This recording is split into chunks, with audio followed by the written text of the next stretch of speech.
By Davis County Community School District. One school, one community, one goal. The best we can be. By Dixon's Mattress Outlet in Bloomfield. Call Darren today to get a great night's sleep on a mattress you'll love. 664-3060. By First Iowa State Bank, with locations in Bloomfield, Cantrell, and Keosauqua. Today, tomorrow, together. By Geotech Sand and Stone, 3 miles west of Eldon on River Road. Call Jody for all your state-certified concrete sand, top-quality black dirt, fill sand, and washed gravel at 799-1235. By Ray, Doug, and Chris and the team at Hamilton Produce in Bloomfield and Ottumwa. Stop in for all your farm and hardware needs, and don't forget, they are the best place to call for all your LP gas needs. By Skylar at Hopkins Fencing in Bloomfield. He can build any fence you need. Call today to get on his list for fall work. For pictures of his work, check out the Hopkins Fencing Facebook page. By Lisa and the team at Northside Insurance in Bloomfield. Quote to claim, they take care of you. By Nutrient Ag Solutions in Bloomfield. Call Bob Lawson and the staff today, where results in your field are always their first concern. By Dr. Dwayne Petrito at Petrito Orthodontics in Ottumwa and Oskaloosa. Call them today to get a smile that lasts a lifetime. By Chris and the team at Pulaski Lumber, your start-to-finish lumber yard. Stop in and get everything you need for all your projects. And don't forget to come to the Pulaski Lumber Makers Space on the second Saturday of the month. By Chad LaRue at the Right Choice Driving School. When it comes to the safety of your kids as they learn to drive, make the right choice for driver's ed. Register today at therightchoicedrivingschool.com. By Slayton Polaris, 8 miles south and west of Pulaski. See them today for a great deal on a Polaris Ranger or ATV. By Eric and the team at Spillman Auto Parts in Bloomfield. Don't forget, you can now text them about the car part you need. By Milo and his team at Wells Hometown Drug in Bloomfield, offering free delivery to Bloomfield and the surrounding areas. And by William Penn University. Pay $5,000 or less per year with William Penn's Iowa Pride Scholarship geared towards high school seniors. Visit wmpenn.edu/Iowa Pride to find out more. Now, let's get to the field with the voice of your Davis County Mustangs, Alice Kojo.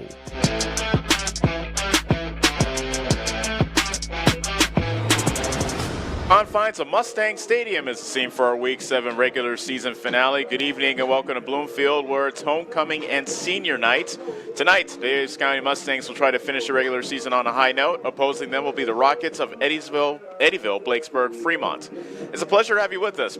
I'm Ellis Kojo. Parker Stevens is our on-site producer, and Allison Walker is handling things back on the radio side in our headquarters in Ottumwa.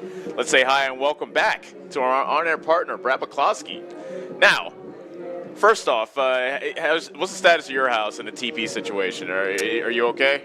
No, it gets worse every night. So I had some fun with some boys last night who will go nameless at this time, although I could call them out. Okay.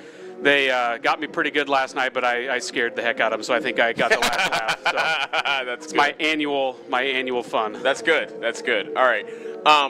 Homecoming and senior night. It's so weird that both are kind of in the same vein, especially since it's also Davis County's regular season finale. I guess, how much of the game did you watch last week, and what are you looking at? What are you looking at Davis County today? Yeah, I watched quite a bit of the game last week, and actually I watched all of it, but it was kind of our typical slow start, and you could just tell that it was an unusual week, right? They were kind of not expecting to play, then all of a sudden they were scouting a new team and trying to put all the pieces together. Granted, the other team was doing the same, but it just looked like we kind of got off to a slow start and tripped ourselves up in a couple of cases. The good news is that we got our 5th game in.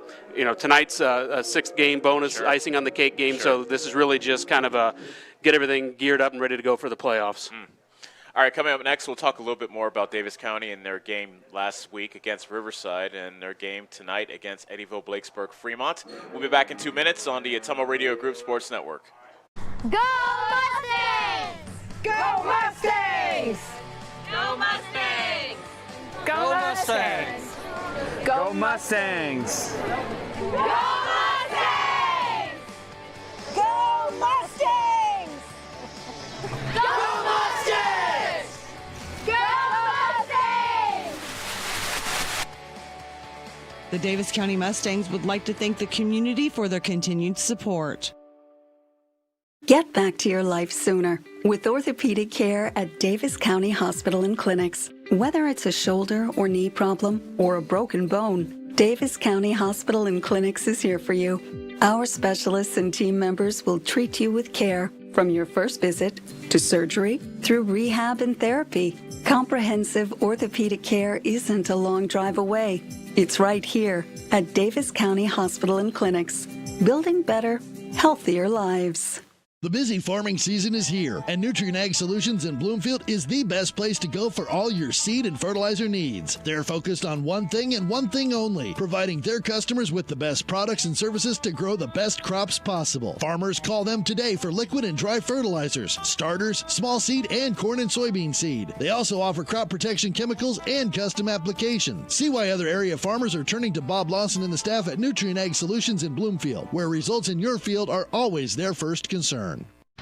Yes, the great outdoors is wide open, so why not make the most of it? Expand your family's freedom with the off-road's best, like the only built-in GPS that doesn't require a cell connection, and group tracking that lets you spread out and stay together. Upgrade your ride for as little as $5 a day. Polaris, think outside. Stop into Slayton Polaris, located 8 miles south and west of Pulaski. You're watching Mustang football on the Ottumwa Radio Sports Network.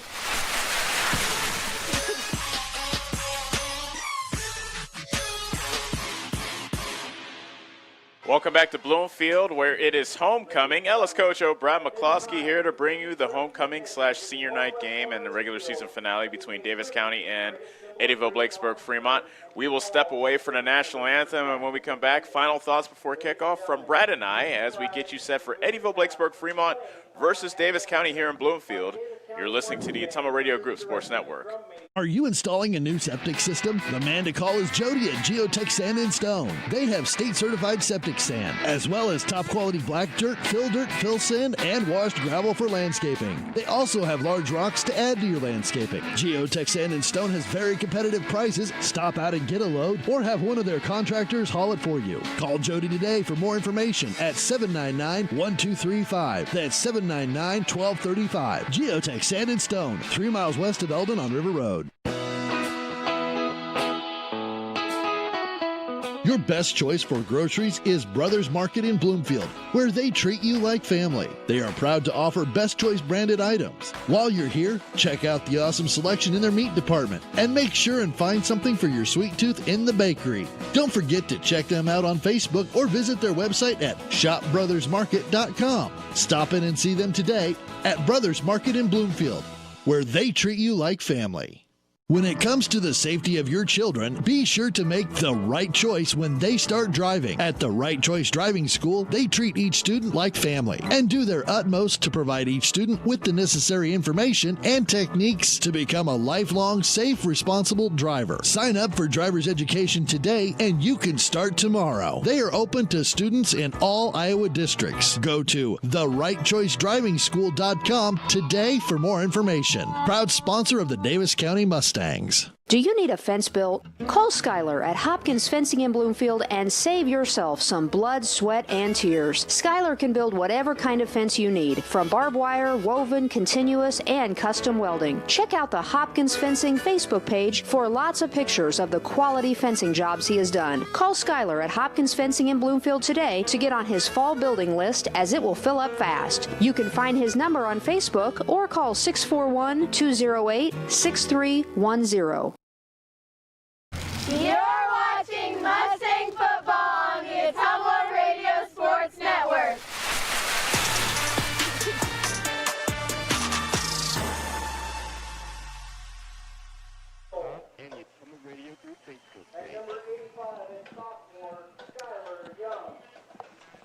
Welcome back to Bloomfield, where we are getting set for Eddyville, Blakesburg, Fremont versus Davis County. The final regular season game of 2020. Every single Iowa team makes the playoffs, so we'll be having a playoff game next week. We don't know who Davis County will be facing. We'll find that out at noon tomorrow. That's when the draws come out, and we'll see what happens. So Thane Alexander is the lone captain walking out for EBF, and Carson Zittler, one of the seniors of Davis County, is walking out for the Mustangs. So, Brad, going back to Davis County's game versus Riverside, them being down only 21-14 at halftime, and then taking the opening kick of the second half, driving all the way down to the one and getting turned back at 4th and goal, that really was a turning point in that game. That seemed like the point that really stuck out to me, too, and you pointed it out. That really took the wind out of the sail. They were knocking on the door within inches of scoring, and the ball got knocked loose, and pretty evenly matched game at that point. You know, they were a more physical team for what I could tell, and then after that point especially, they kind of established the line of scrimmage. And, again, when our wind went out of our sails, not a lot of preparation that week. That just really seemed, as you pointed out, in the game and the call that you made, was that was kind of that turning point that you look back on and said, you know, woulda, coulda, shoulda on that play.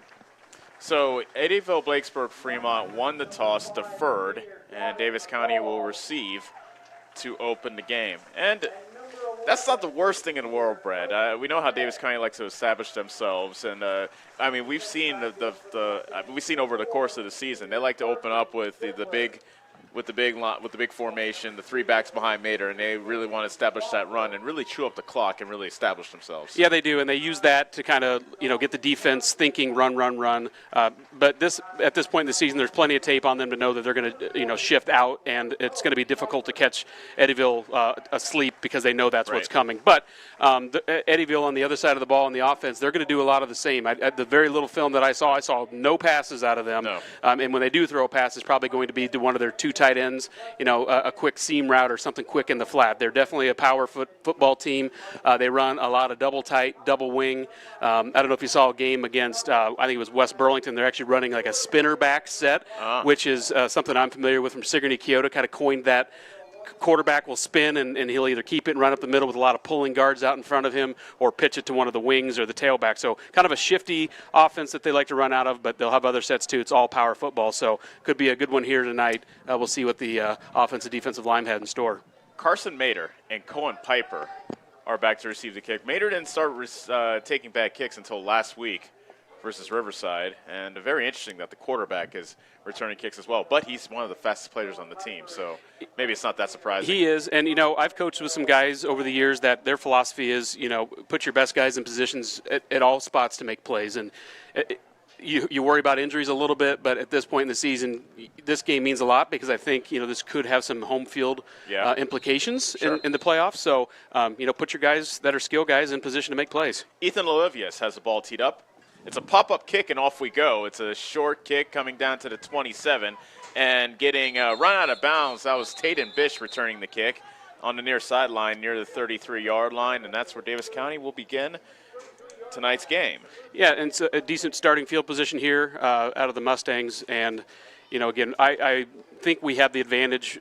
As we saw last week, the Carson-to-Carson connection's back. He looks healthy. He looks good. He does look good. I was sorry to hear that Dalton Reeves wasn't going to be able to make it back this season. He's a guy that, you know, helps to spread the field as well. But obviously we have Carson Mater back at the quarterback position, Caden Glosser, Zittler's looking good. So I'm excited to see our athletes out in space tonight making plays. And the Mustangs turned me out to be a liar. They come out with 5 wide. Nope. Never mind. Hang on there, Ellis. Yep, they shift to the customary formation we see when they open the game. Yep, 3 backs behind Mater.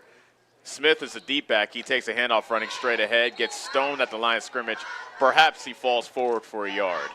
And so, you know, they, in the couple games that I saw on film, are pretty sound up front. So this type of formation probably fits right into their wheelhouse. But again, as has been customary for us this season, we come out in this set to kind of just establish that line of scrimmage. And that's going to be critical right away because they have been pretty physical up front and have done the same to their opponents from what I saw on film. No gain on that play. It will be 2nd and 10, and a flag is down before the play got started. Yeah, I just say it looked to me like somebody was in the no-go zone. Yeah, it looks like it. Yep, offside against EBF. So first penalty goes against the Rockets, and that gives Davis County a free 5 yards to make it 2nd and 5.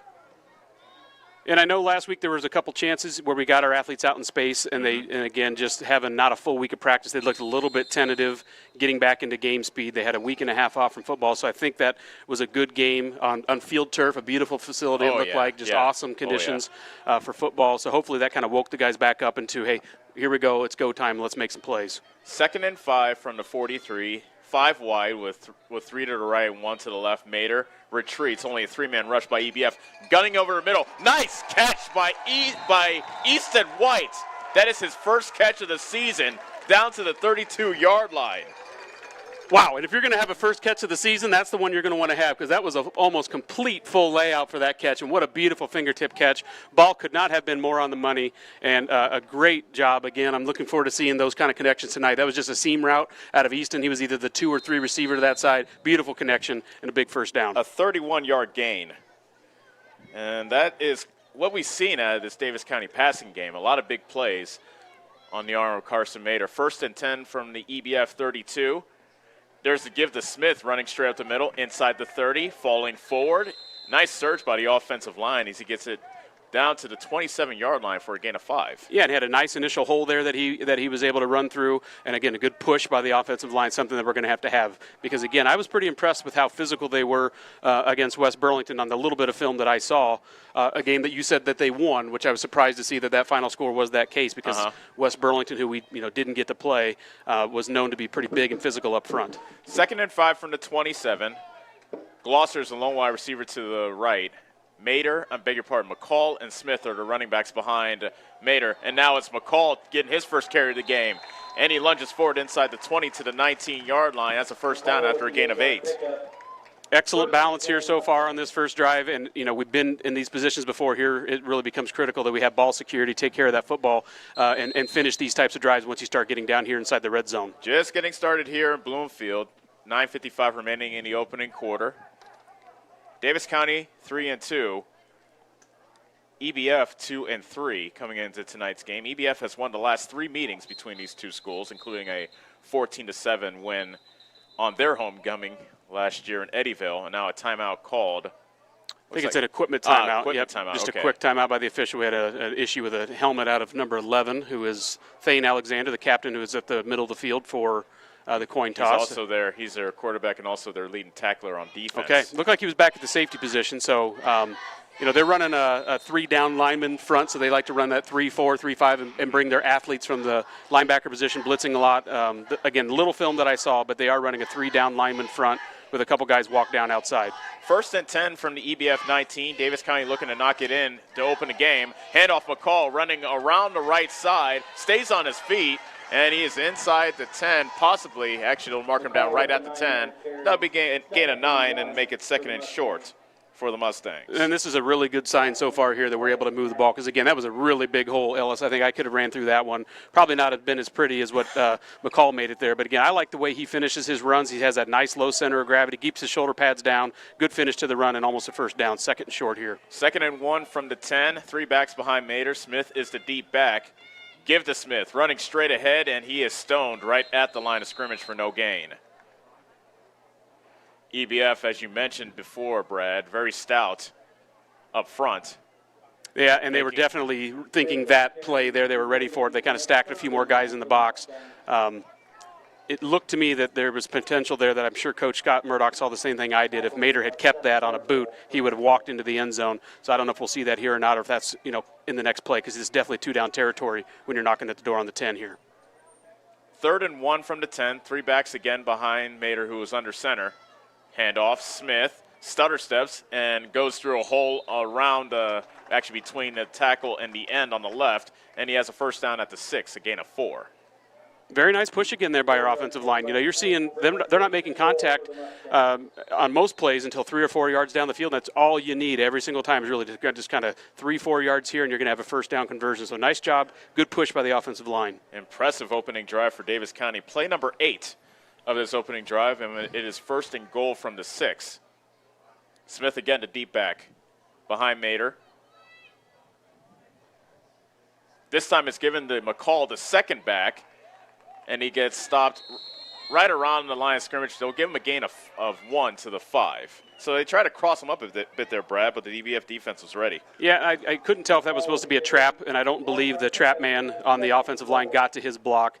I believe that was supposed to be a trap out of the fullback, pseudo fullback there out of McCall. But again, a positive gain, so you have 2nd down and 5 from the 5, or 2nd and goal from the 5. Two receivers to each side, and EBF jumps offside again. The second time on this drive they've done so. They'll take it half the distance to the goal line, and will this change the play call? Because Davis County were spread out as if they were going to maybe put it up in the air, but now it's 2nd and goal from the 2.5-yard line. So interesting that Davis County has personnel, Brad, where they can either try the 3-back formation or they can spread things out. So it's hard to plan for. Yeah, and I'm guessing that's what they're going to do here is really just try to get those linebackers out of the box. Or on the previous play now here, they're coming back into the heavy set. But as you mentioned, they have the ability to go both ways, and here they are doing the double tight 3-back set. 2nd and goal from the 3 backs behind Mater, and a flag flies again. And I'm corrected there. That was the unbalanced set, so it was a guard, tackle, tight end to the right, just a guard and tight end back to the left. So that was the unbalanced set, but still heavy power set. We'll see what the flag is. Another offside against EBF. So again, we'll go half the distance to the goal. You can't get much further. That's like a 1-yard penalty. Yeah, right. Down to the 2-yard line. And at this point, yeah, you just start making up inches. I'm guessing somebody's just lining up in that neutral zone. They got their head too far across in the neutral zone because I don't really see anybody jumping. It's just they're lined up offsides, I think, from the get-go. Regardless, the officials are getting the laundry dirty early. And now another whistle, and I believe Davis County called timeout. They did. Yeah, probably just wanted to see what they were going to line up in there against that power set, and maybe didn't like the call that he had into the huddle, but we shall see when we come back for the timeout. 6:41 remaining in the first quarter. No score between Davis County and EBF, but Davis County is knocking on the door. We'll be back in 30 seconds on the Ottumwa Radio Group Sports Network. This is Milo Wells, your pharmacist and owner at Wells Hometown Drug in Bloomfield. When you need prescriptions, stop in and let our team take care of you. If you're on a current customer, I challenge you to ask a friend or neighbor that comes to our pharmacy if they are satisfied with the professionalism and small-town customer service we pride ourselves on. We provide a higher level of pharmacy care with the same copays as other pharmacies in the area. Let us sync your medications to help save you time with once-a-month pickup at Wells Hometown Drug next to CarQuest in Bloomfield. You're watching Mustang football on the Ottumwa Radio Sports Network.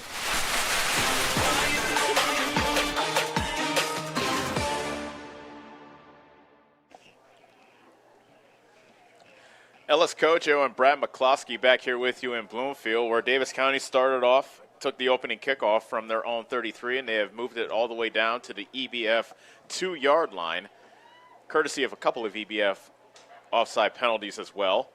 Big play of the drive so far was a 31-yard pass from Carson Mater to Easton White, his first catch of the season. And they have a 2nd and goal from the EBF 2 when we come out of the timeout. Yeah, and what a beautiful first catch it was for Easton, too. I mean, a guy that I don't believe has played football his whole high school career, came out this year. We have several guys in that same position. We've called his name a lot this year on defense, made some good plays. He's made some returns out of the kicking game, and there, a beautiful, full layout catch right on the fingertips for a big gain. You know, this is eerily similar to where we were just talking about last week, you know, where they were knocking on the door. Right. This is one of those, drives where you do all this work, you have all this time chewed off the clock. Now it's time to where you get to pay here and get that end zone. Good point about the clock, Brad, because we're about halfway through the first quarter, and this is the opening drive of the game. So can Davis County capitalize and knock it in to start off this regular season finale? 3-2 Davis County versus 2-3 EBF. And you're feeling pretty good here, the way our offensive line has been playing in the blocks we've had. But, again, ball security, critical right here. Two receivers to each side for the Mustangs. Mater is in the shotgun. Smith is behind Carson Mater. Give to Smith, running straight ahead, and he is stoned right at the line of scrimmage. Seth Cargill, among others, a lot of white shirts around the line of scrimmage, and he might have even lost a yard. We'll see yeah, what the market. Yep, I think he did. And, I don't know. That looked just like a straight design give there. I don't know if we have the wrinkle where Carson can read something there, but they were pretty quick and fast to the running back there, Smith. So if he had the wrinkle where you could pull it, again, Carson would have walked right into the end zone on that play. 3rd and goal from the 3. 10th play of the drive. Give to Smith, running wide to the left. Hog tied right before he got to the goal line. Thane Alexander, leading tackler for EBF, made the touchdown-saving tackle, just a gain of 1 for Smith. Yeah, so 4th and 2. This is a really, really big moment here in the game, early going. You know, we're just past the halfway point here in the first quarter, but this seems to me like a really, really big turning point in the game. 4th and goal. 4th and goal from the 2. Davis County will go for it. No score in this game. This is the opening drive of the ball game, and 5:35 remains in the opening quarter. Caden Glosser is the lone wide receiver to the right. 2 backs in the backfield with Mater. Mater on the keeper, spinning in the hole, trying to reach for the goal line, pushing towards the goal line. Touchdown, Mustangs! Mater did not give up. A second, perhaps even a third effort, finally got him to the promised land. 6-0 Mustangs. Yeah, and a good job to stay upright there because his line gave him that, right when he was teetering back towards the line of scrimmage, his line gave him that next little push to get through the end zone. Not easy, hard work, great drive, but they got in. That caps an 11-play drive. Mater with his 5th rushing touchdown of the season. And Davis County not even messing around with the extra point. They're going for 2 right away. We've seen this formation before. McCall takes a snap, and he is stopped short of the goal line. Seth Cargill made the stop. So with 5:17 remaining in the opening quarter, Davis County 6, EBF nothing. It will be EBF ball for the first time tonight when we return on the Ottumwa Radio Group Sports Network. Go Mustangs! Go Mustangs! Go Mustangs! Go Mustangs! Go Mustangs! Go Mustangs! Go Mustangs! Go Mustangs! Go Mustangs! The Davis County Mustangs would like to thank the community for their continued support. You're watching Mustang football on the Ottumwa Radio Sports Network.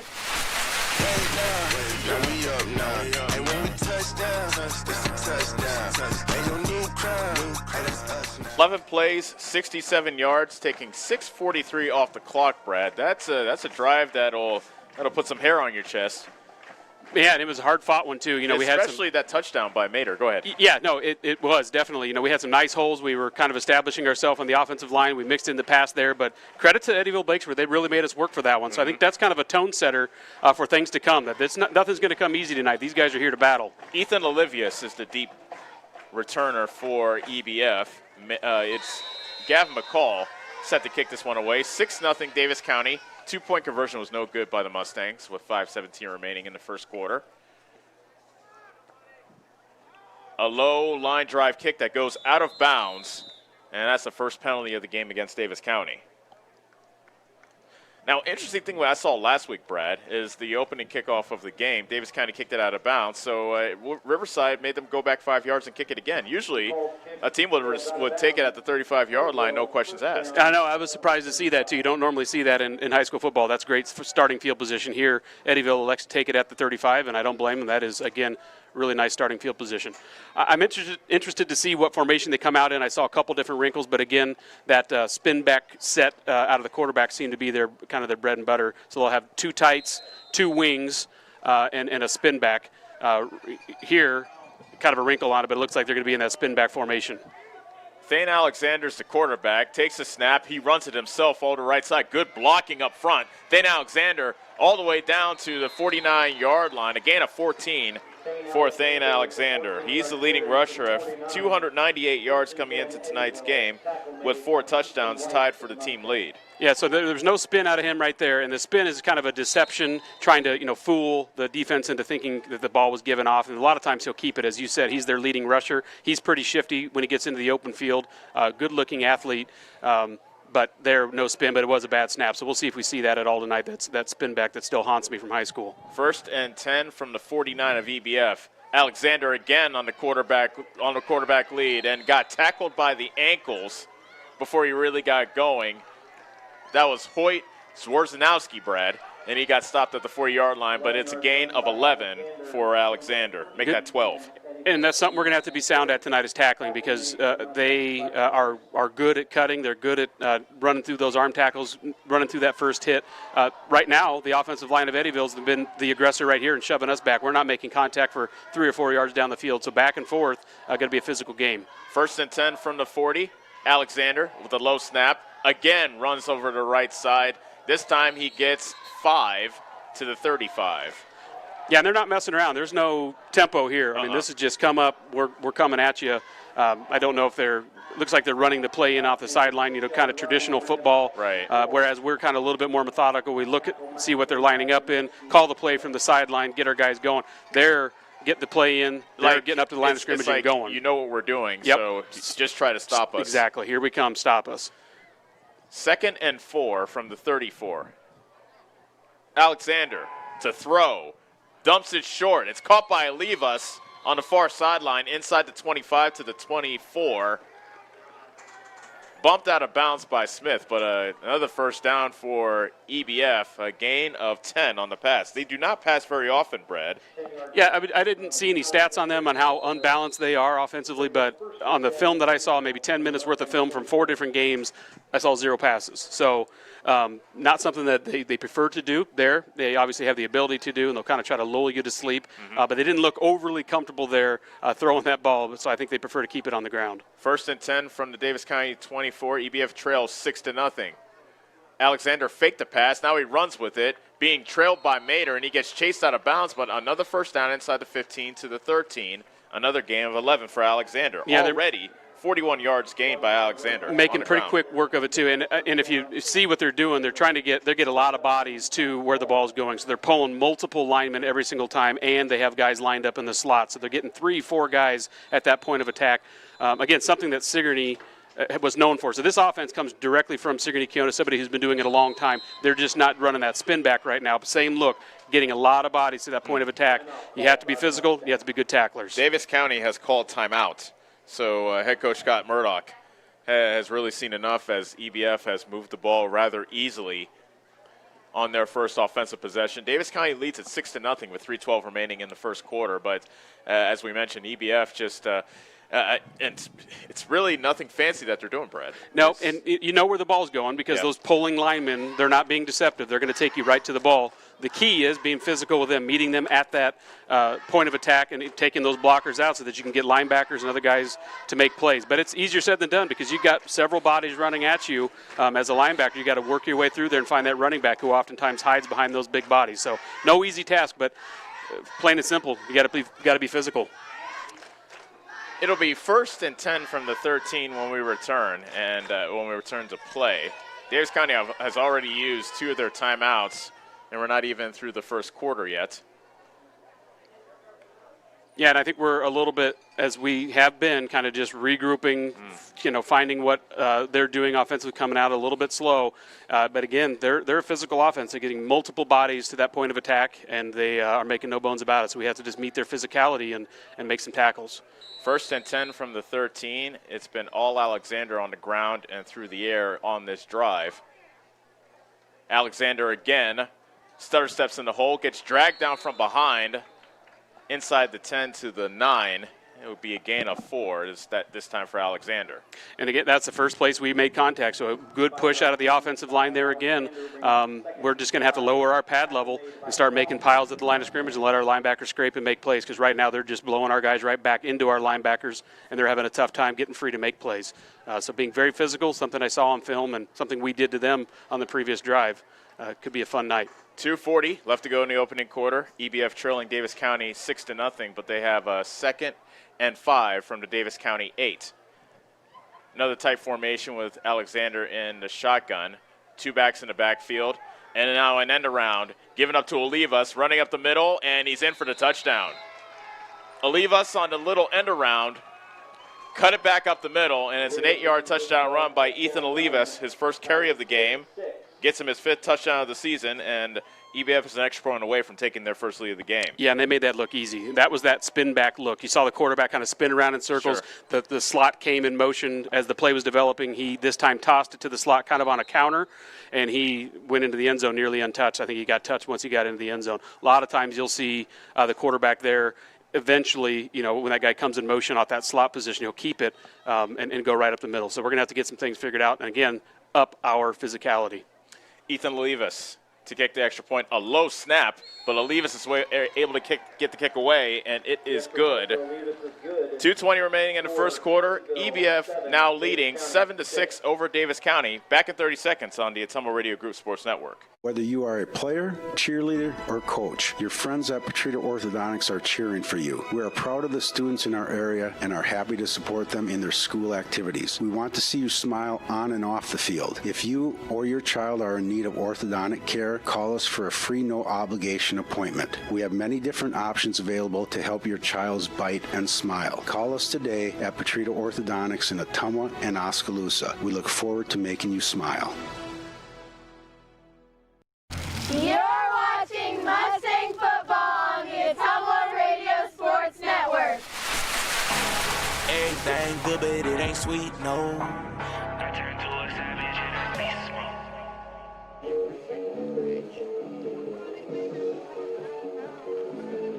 11 plays, 67 yards. Beg your pardon, it was a 7-play, 65-yard drive, ending with an Ethan Olivas 8-yard run for EBF, and with the extra point, they have taken a 7-6 lead over Davis County. 2:20 remaining in the opening quarter, and Olivas has the ball teed up, ready to put total leather, and Davis County, Brett set to receive. Low line drive kick. Mater picks it up at the 16, running up the middle at the 25, the 30, going to the far sideline, the 40, the 50. Olivas was able to slow him down just enough, and he is brought down. Mater is at the 40-yard line of EBF. Good return by Carson Mater. Very good return, good vision, good speed. Somebody that I'd like to see get involved more on the offensive side with his legs, because, he has the ability in the pocket to throw the ball, but if you can keep the ball on the ground and make hay that way, he's got the ability to make big plays. And a couple times already tonight, I've seen the Eddyville-Blakesburg defense get pretty nosy in the backfield. So if I know Coach Murdoch, he's seeing that too. I anticipate Mater going to get out in the open here on a few plays this drive. Great return, good starting field position. First and 10, Davis County from the EBF 40. They trail 7-6 to the Rockets.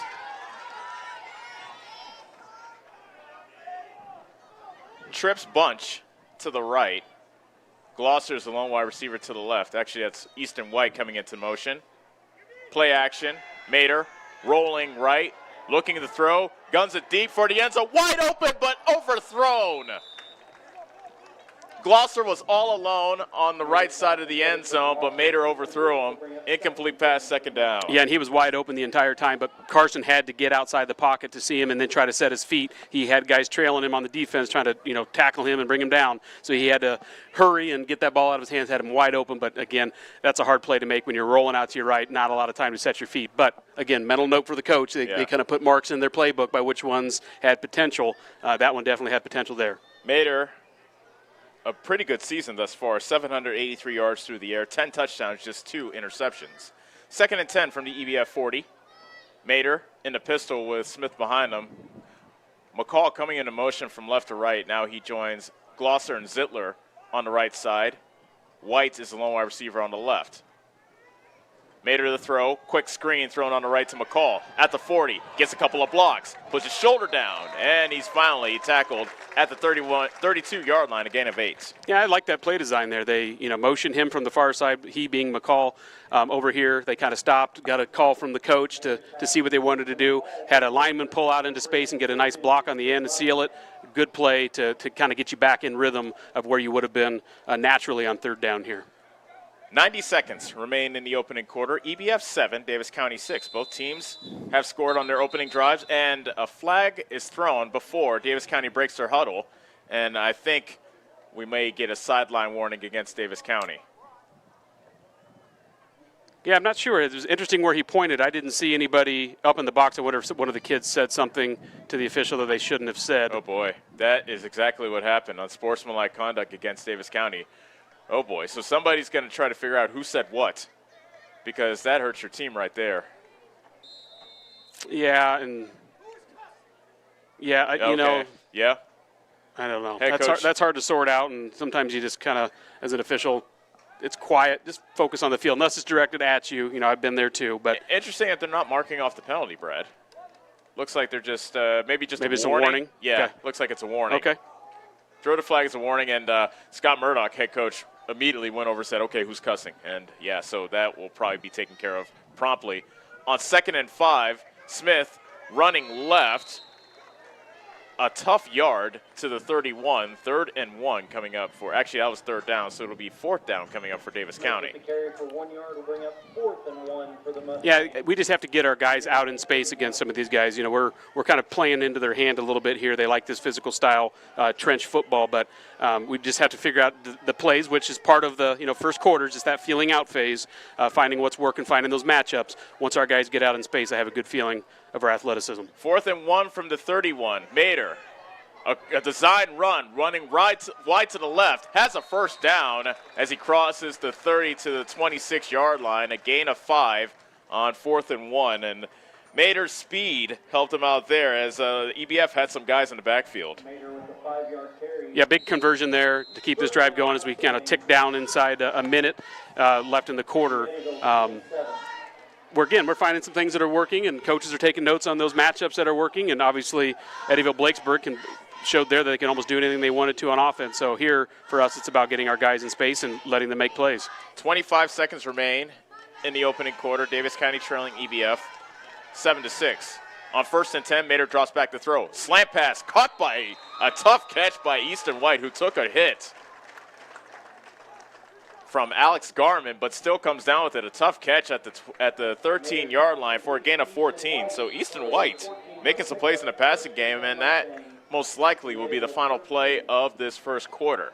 Yeah, and the defensive back there really could not have played that any better. He broke it right on the spot, hit Easton as he caught it. Easton just ran a great route, looked it in all the way, and made a good play. At the end of the first quarter, our score, EBF 7, Davis County 6. Back for quarter number 2 after this on the Ottumwa Radio Group Sports Network. At Community First Credit Union, there's a lot to see. We build customized financial solutions so you can enjoy the life you want. We make it comfortable to have a conversation about what's important to you, like helping you stay on course to reach your savings goal. And what's important to us all, like helping to support causes that count. See for yourself what See First can do for you.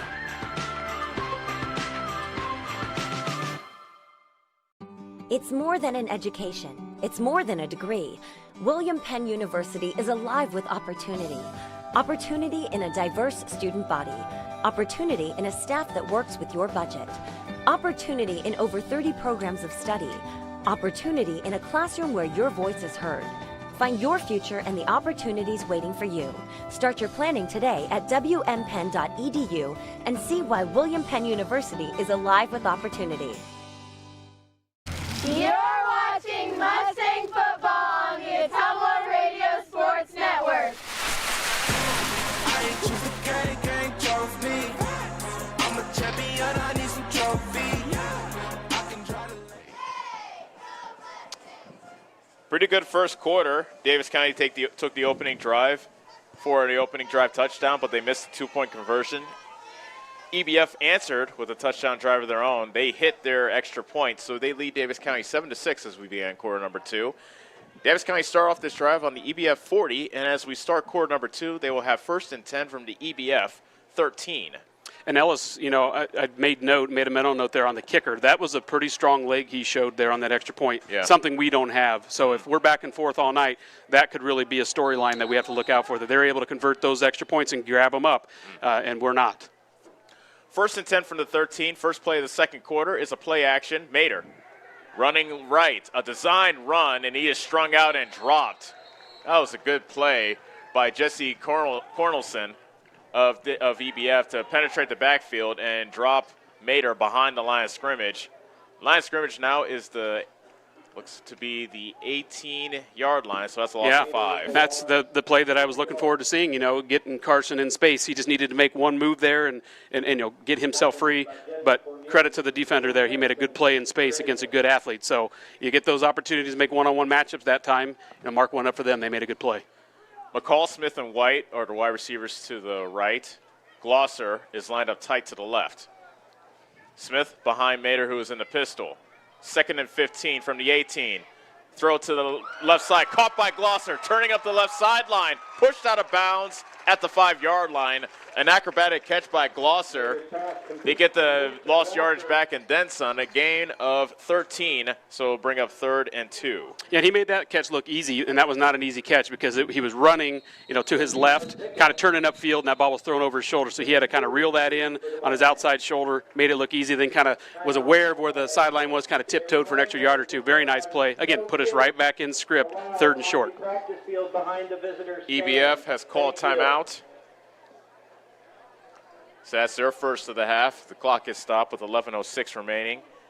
In quarter number 2, EBF 7, Davis County 6, and it's been a pretty entertaining back and forth game so far, Brad. It's we're getting, and I'm being early where I'm saying this. It's getting to the point where you think, okay, the team who has the ball last may win this game. So far, that's kind of the way it feels, and what a perfect night. As we kind of describe it to the fans, you could not ask for better conditions. Yeah. We're very impressed with how the field took from 3 or 4 weeks ago when it just got absolutely chewed up. So you could not ask for better conditions for a football game, and 2 very evenly matched teams here so far in this one. It'll be 3rd and 2 from the EBF 5 coming out of the timeout. Davis County, this is the regular season finale. They're 3-2 on the season. EBF is 2-3. We'll find out at noon tomorrow where Davis County will be playing and who they'll be playing in the first round of the playoffs. Each team, every team in Iowa, will be going into the playoffs. I jokingly call with one of my coworkers the Gauntlet of Doom, Brad, because everybody's in it. So whoever comes out of it, you'll know they'll have earned it. And I'm interested to see if it's a team we've already matched up against, and not that really means anything because teams change. They get better throughout the season and their game plans change. But I anticipate it'll be somebody we've seen already. Could be this team right here. 11:06 remaining in the second quarter. Davis County has 3rd and 2 from the EBF 5. Give to Smith. Slung down in the backfield by Cargill, but Smith was able to get back to the line of scrimmage, maybe got a yard to the 4.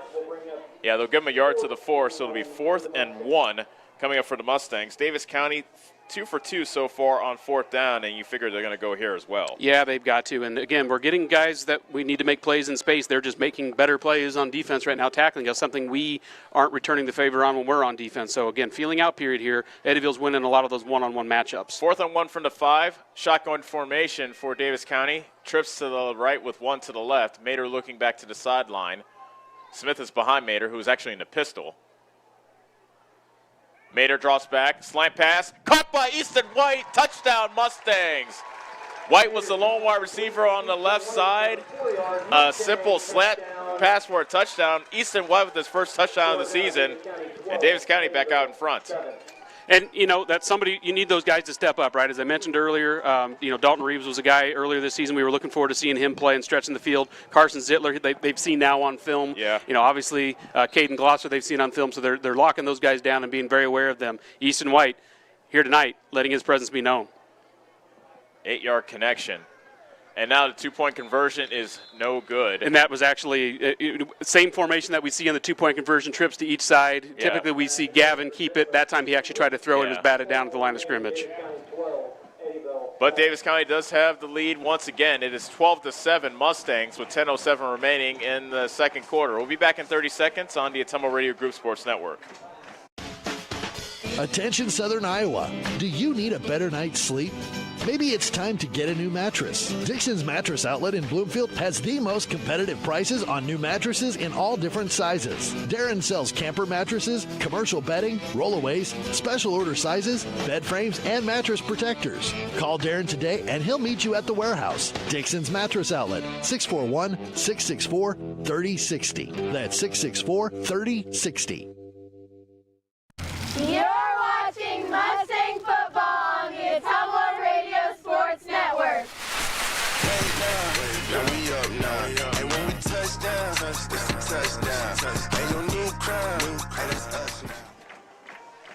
That was a 9-play, 60-yard, make that a 9-play, 40-yard drive by Davis County. Remember that great return by Carson Mater that got Davis County excellent field position at the EBF 40. Finished off by an 8-yard catch by Easton White from Carson Mater, 12-6 after the missed 2-point conversion. Davis County with 12-7, I beg your pardon, with the lead. Surprise onside, it rolls, but it does not quite get to the 50-yard line. They tried to surprise onside here on the near side of the ball field, but bigger pardon, McCall's kick did not quite get to the 50-yard line. And it'll be Eddyville ball.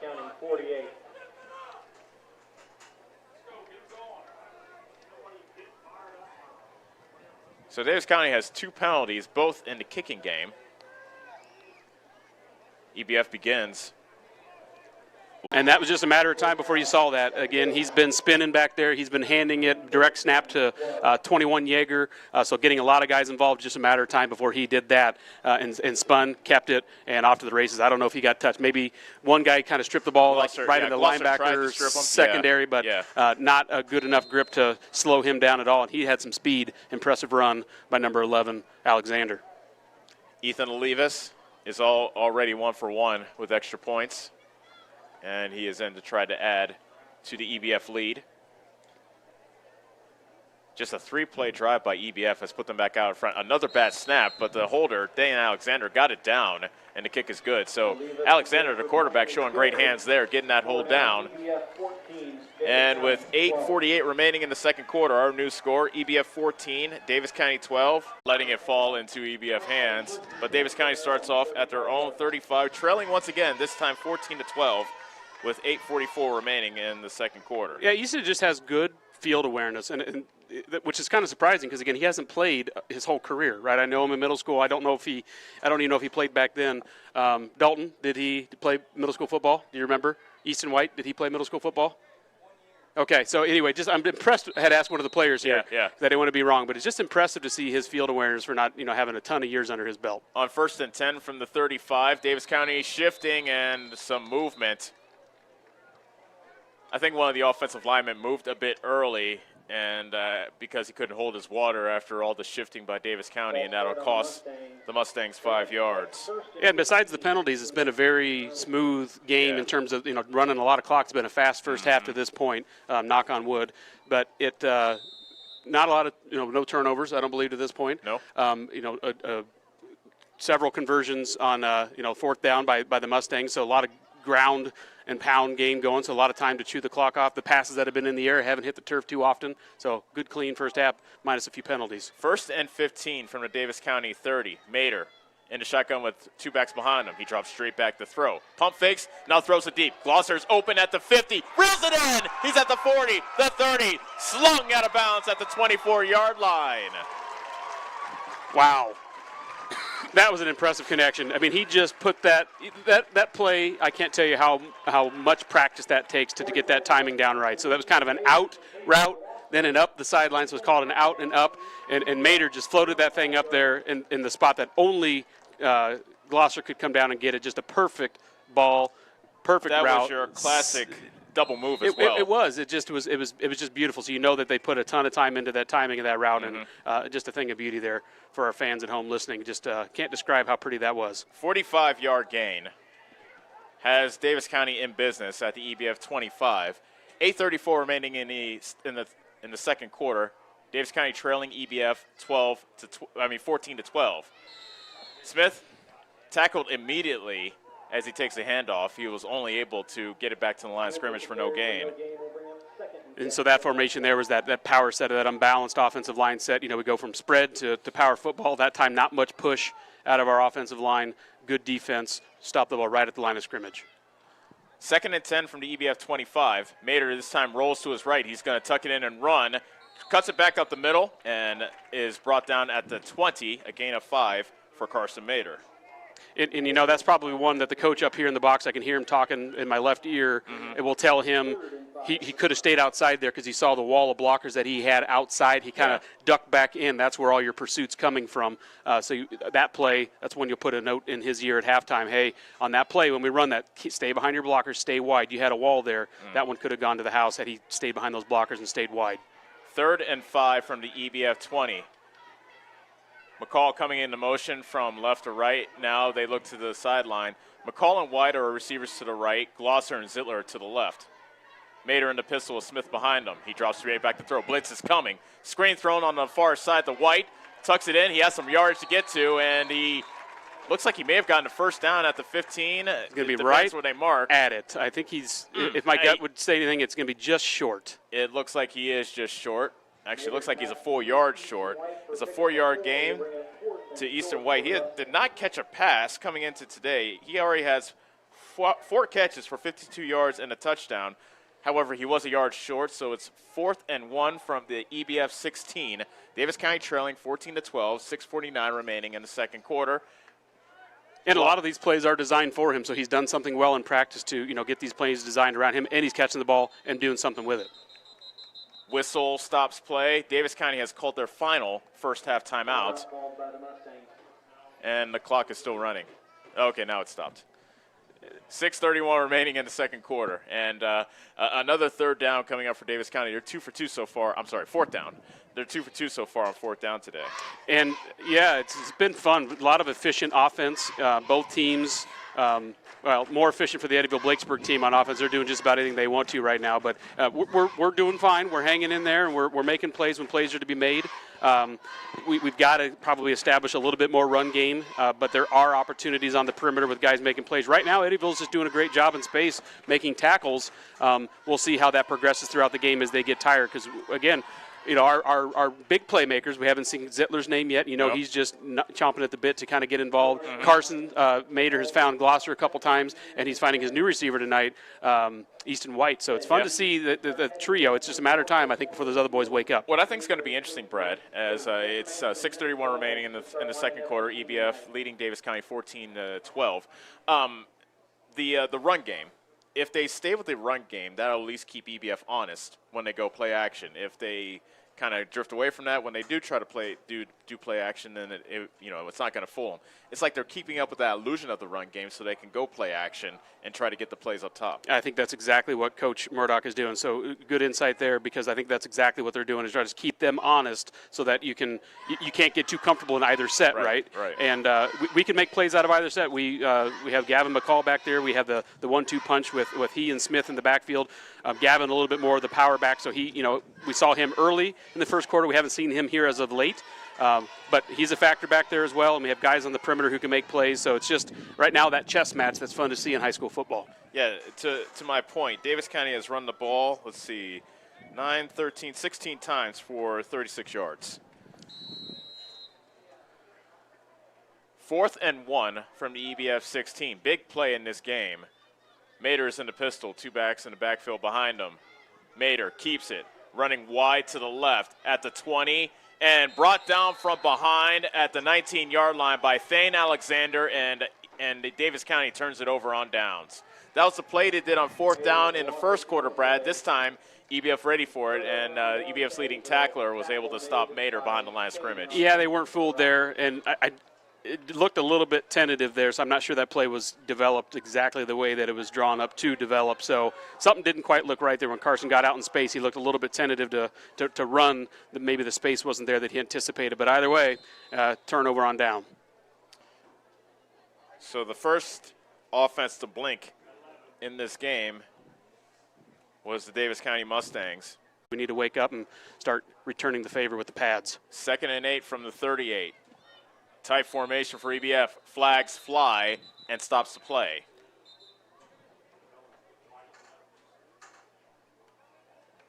And it looks like it's a false start against EBF, and it is. That is penalty number 4 against the Rockets. All of them are the pre-snap variety, by the way, Brad. Yeah, and, and I don't know if that was just a good read, if they saw something that they had, scouted out on film, or if it's just a blitz called at the right time. But there was that spin back set. He faked it to the up back who was directly kind of either offset or right behind him. Countered back with the man out of the slot who was number 3. Ethan Olivas. Olivas, yep. Who I've seen on film. He's a pretty shifty back, too. So that time never got started. Good play in the backfield. Now a very uncomfortable situation like you've been alluding to, Brad. 3rd and 17 from the 29 for EBF. Alexander fumbled the snap. Ball's on the ground. It's picked up by Yeager, and he gets tackled. It looks like a player lost his shoe, but Olivas is down at the 33-yard line. Use your shoe, helmet, hands, whatever you need to do to get them down, but they do, and it looks like EBF is forced to punt after a gain of just 4. Well, that's one way to slow him down. Give him a flat tire, I guess, right? 4th down coming up for EBF, and they appear ready to punt for the first time tonight. This will be the first punt we've seen tonight, period. It's interesting to me when you see these teams, because I've seen them my whole life. This type of offense, how uncomfortable they are throwing the ball. There you are, 3rd and forever, 17, yeah. and still not putting the ball in there. They have the ball in the air one time tonight, and they got a first down out of it, but they're obviously not comfortable doing so. Timeout called on the field, and the referee is pointing towards something over to our left. It's 4th and 13 for EBF, and it doesn't look like they're in punt formation, but they're at their own 33, so Davis County trying to stay alert to whatever may be coming.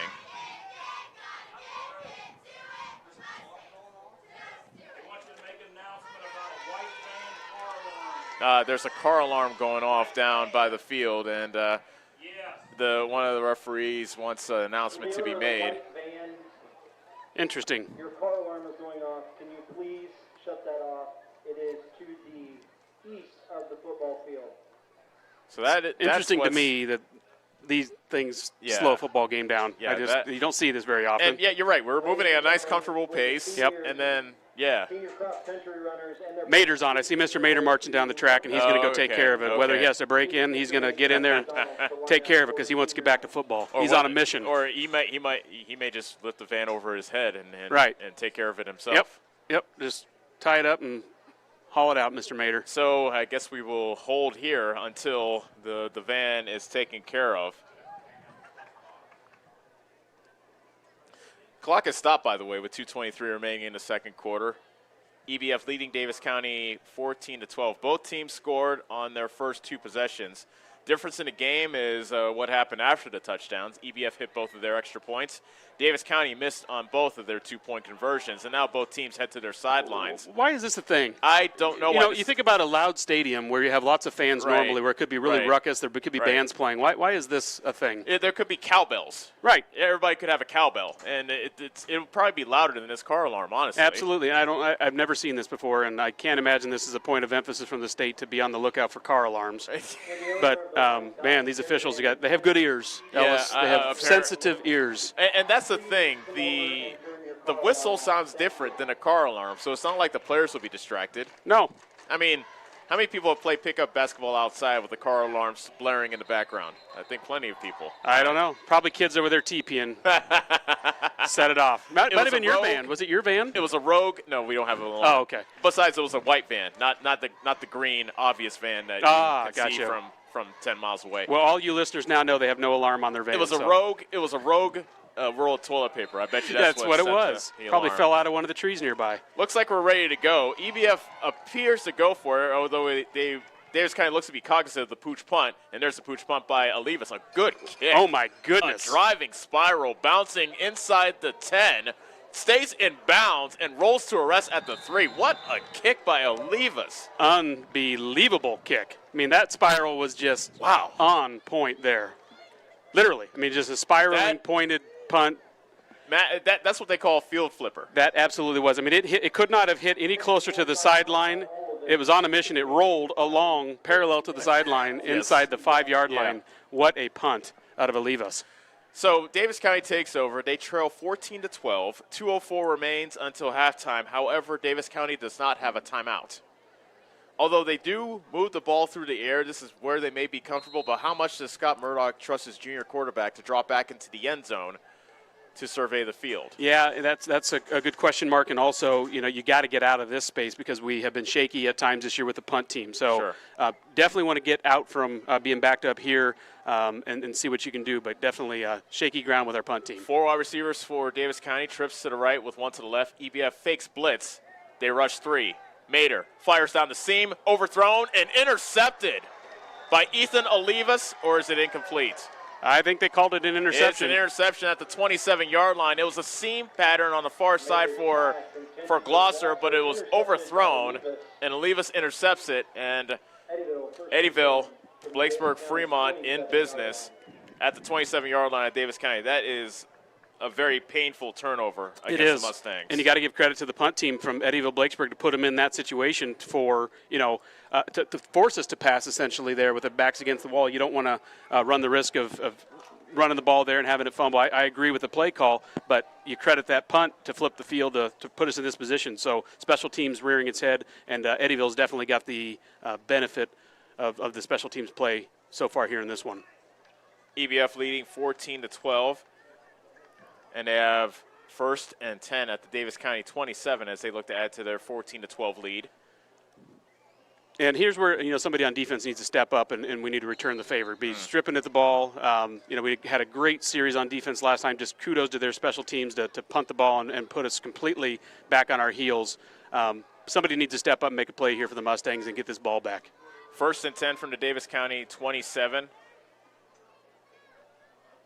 Snap to Alexander, running left, turns the corner, inside the 20, bumped out of bounds, around the 15-yard line. They'll mark him out at the 14. That's a gain of 13. Yeah, and they're getting big bodies on our smaller secondary guys, right? We have nosy guys. They're good tacklers back there in the secondary, but those big bodies running at you, it's easy for that running back. In that case, it was number 11, Thane Alexander, to hide behind those big bodies out there, and not the kind of matchup you want to see blocking big linemen on little secondary defenders. Alexander does have a 37-yard touchdown run earlier in this quarter. 1st and 10 from the Davis County 14 with 1:49 remaining until halftime. EBF up by 2. Alexander turns the corner, running up the middle, and he gets hit down by Carson Zittler around the 7 for a gain of 7. Yeah, again, we're calling a lot of secondary guys names that are making the plays, so that means they're getting into the secondary a lot of times untouched. You see some arms slowing them down, but it's going to take more than arms to bring down this potent running game of Eddyville. They have multiple guys. How many guys have we seen run the ball so far here? 4 guys. Right. The quarterbacks run it. They have the tailback. I think they even have a second back sometimes back there, and then the counterback out of number 3, Ethan Olivas. They're not going to be brought down by those arm tackles, so tackling something we're going to have to shore up here soon. Whistles. Stop play momentarily, so the clock stops with 1:05 remaining until halftime. Now they wind the clock. Don't know what the delay was for. It looked like a guy was trying to snap his helmet, is what I believe it was. 2nd and 2 from the 6. Direct snap to Yeager, running left. Puts his shoulder down, reaches for the end zone. Touchdown, EBF. Yeager with a 6-yard touchdown run. EBF takes advantage of the interception. 6-yard, make that a 7-yard touchdown run by Evan Yeager, and EBF extends their lead. Yeah, and some different running styles out of those 3, so it's interesting to watch. You got the quarterback, right? Is it Alex? Alexander. Yep, okay, Garmin. No. Thane Alexander. Oh, excuse me, Thane Alexander. There yep. you go. Number 11. More of a shifty guy, definitely has good vision. Then you have who was that there? Blake Yeager, number 21. More of a power back, stuck his shoulder down. They remind me a lot of like how Gavin finishes his runs. And then you have number 3, Ethan Olivas, who gives you a little bit different flair. And they have a kicking game. So they're pretty well balanced out of the run game and have good special teams. Olivas adds the extra point, and with 52 seconds remaining, EBF now leads 21-12 over Davis County. We'll be back in 30 seconds on the Atomo Radio Group Sports Network. Go Mustangs! Go Mustangs! Go Mustangs! Go Mustangs! Go Mustangs! Go Mustangs! Go Mustangs! Go Mustangs! Go Mustangs! The Davis County Mustangs would like to thank the community for their continued support.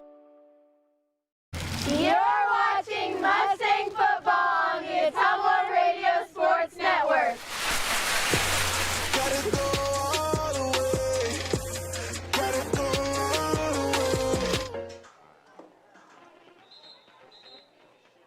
The first interception, the first turnover of the game was an interception by EBF. Carson Mayer's just his 3rd interception of the year.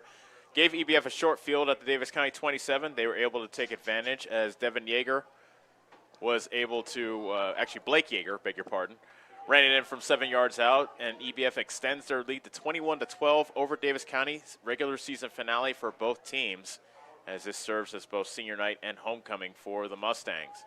Olivas has the ball teed up. 52 seconds remain until intermission. Back deep to receive is Carson Mader. Pop-up kick. Mader runs up, and actually that's not Mader. That's Easton White. He may have fumbled as he crossed the 35-yard line. And this could be disastrous.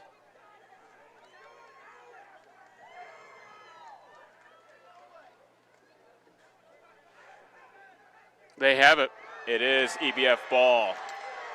Yeah, and someone on the coaching staff for us needs to tell him, again, wants to make a play, throw your hand up, you can fair catch that. But a guy, again, wants to make a play. He's an inexperienced guy at that position. Just in that moment, it's easier said than done. But somebody on the coaching staff, I kind of wondered that after the last one when they're pooching it over there on purpose. So they found something. After that big return by Mader. Yeah, right. Yeah, they're not going to kick it deep to him True. again. Yep. So they're pooching it, and that's a dangerous play too because they're running full steam at you, and your eyes are up on the ball. And there you saw the result: turnover with under 50 seconds left here in the first half. So plenty of time here for them to, the way their offense has been clicking, to put some more points up. Let's hope we can shore up our tackling and not let that happen. 1st and 10 from the Davis County 36 after the fumble on the kickoff. EBF leading 21-12. There's that counter. On the counter. This time Davis County is ready, and Olivas is tackled right around the line of scrimmage for no gain. Gavin McCall making the tackle for Davis County. EBF, no gain on the play. Brings up 2nd and 10. Tackle made by McCall for the Mustangs.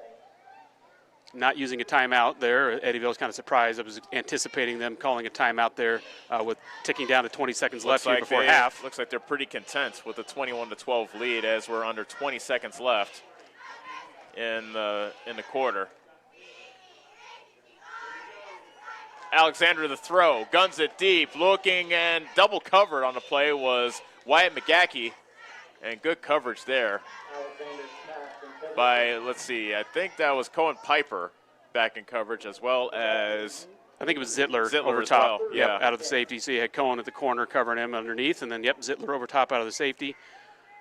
That stops the clock with 7 seconds remaining. Just a second pass thrown by Alexander in this game. He has a 10-yard completion. So no gain, incomplete pass. 3rd and 10 for EBF.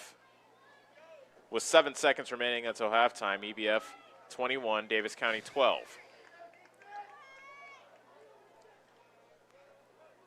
Alexander drops straight back. Pump fakes, throws it deep again. Intercepted. It's Carson Zittler running it back at the 40 along the near sideline and knocked out of bounds at the 50-yard line. He had designs to take it back to the house. A flag is down, however, near midfield. Intercepted by Carson Zittler. Well, and depending on what this flag is, you can't end the half on a penalty. So if this is on EBF, we may get one more play. We may. Oh, we'll see. As it stands, it's an interception by Zittler, his first of the season, and Zittler looks like he's limping as he is right by the Davis County sideline. Yeah, it looked to me like he was wanting to make that cut. Personal foul. Personal foul against Davis County, probably on the return. Personal foul on the Mustangs. It's been declined, and that is halftime. So our score at halftime: EBF leads Davis County 21-12. We will take a 4-minute timeout, and when we return, Brad and I will go over the first half of this regular season finale between Davis County and EBF, and we'll be back on the Ottumwa Radio Group Sports Network. First Iowa State Bank takes pride in this place we call home, and we strive to show our community support. The faces you see when visiting our branches are the faces you see across the table when discussing community projects, eating lunch in a local restaurant, or on the bleachers supporting our students. The way we serve looks different today. We are still working behind the scenes to support and care for our communities. We are eager to move forward with you and once again embrace all the things that make this place so special. First Iowa State Bank.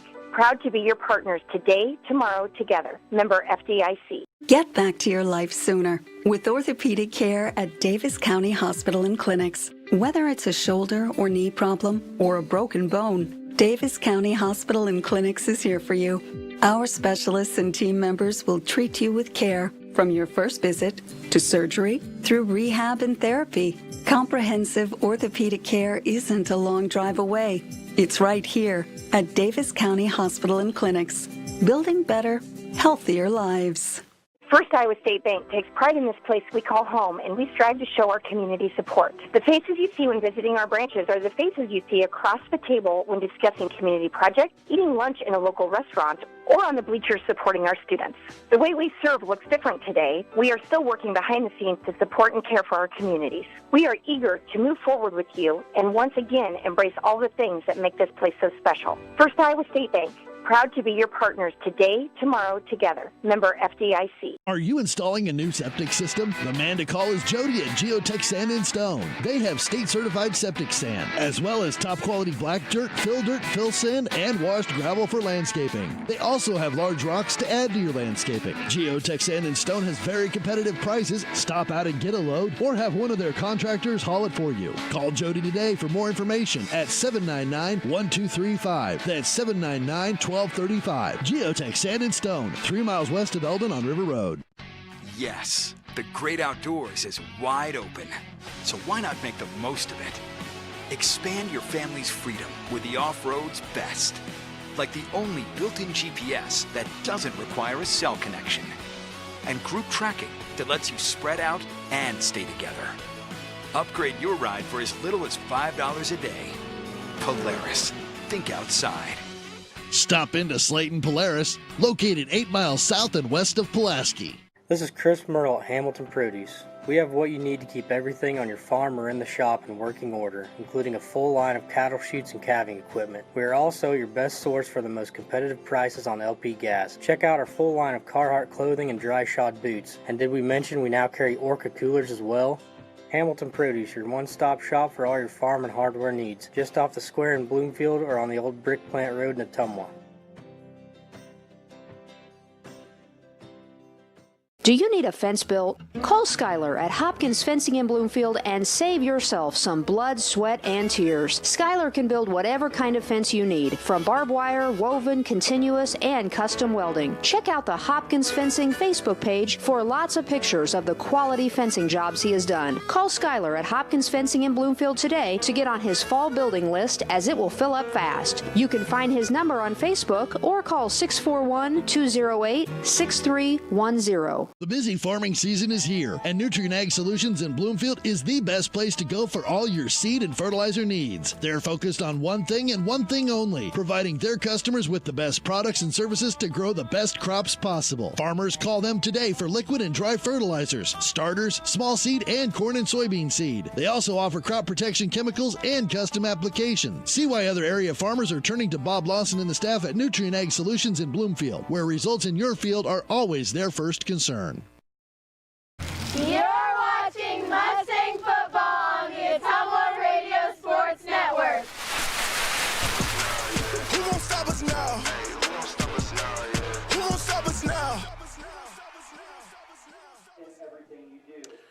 And welcome back to Davis County, where the Mustangs trail EBF by the score of 21-12. This game started off. Opening drive, Davis County got the ball after EBF won the toss and deferred. And Davis County took the ball right down the field, used about half of the first quarter to do so, and it ended with a 2-yard run by Carson Mader. Remember, it was on 4th down, Brad, 4th and goal from the 2, and Mader really just a really good effort by him, turning his legs, keeping his legs going. The offensive line was able to help him, push him in, and he finally got in. Yes, and we've had several of those, 4th and short.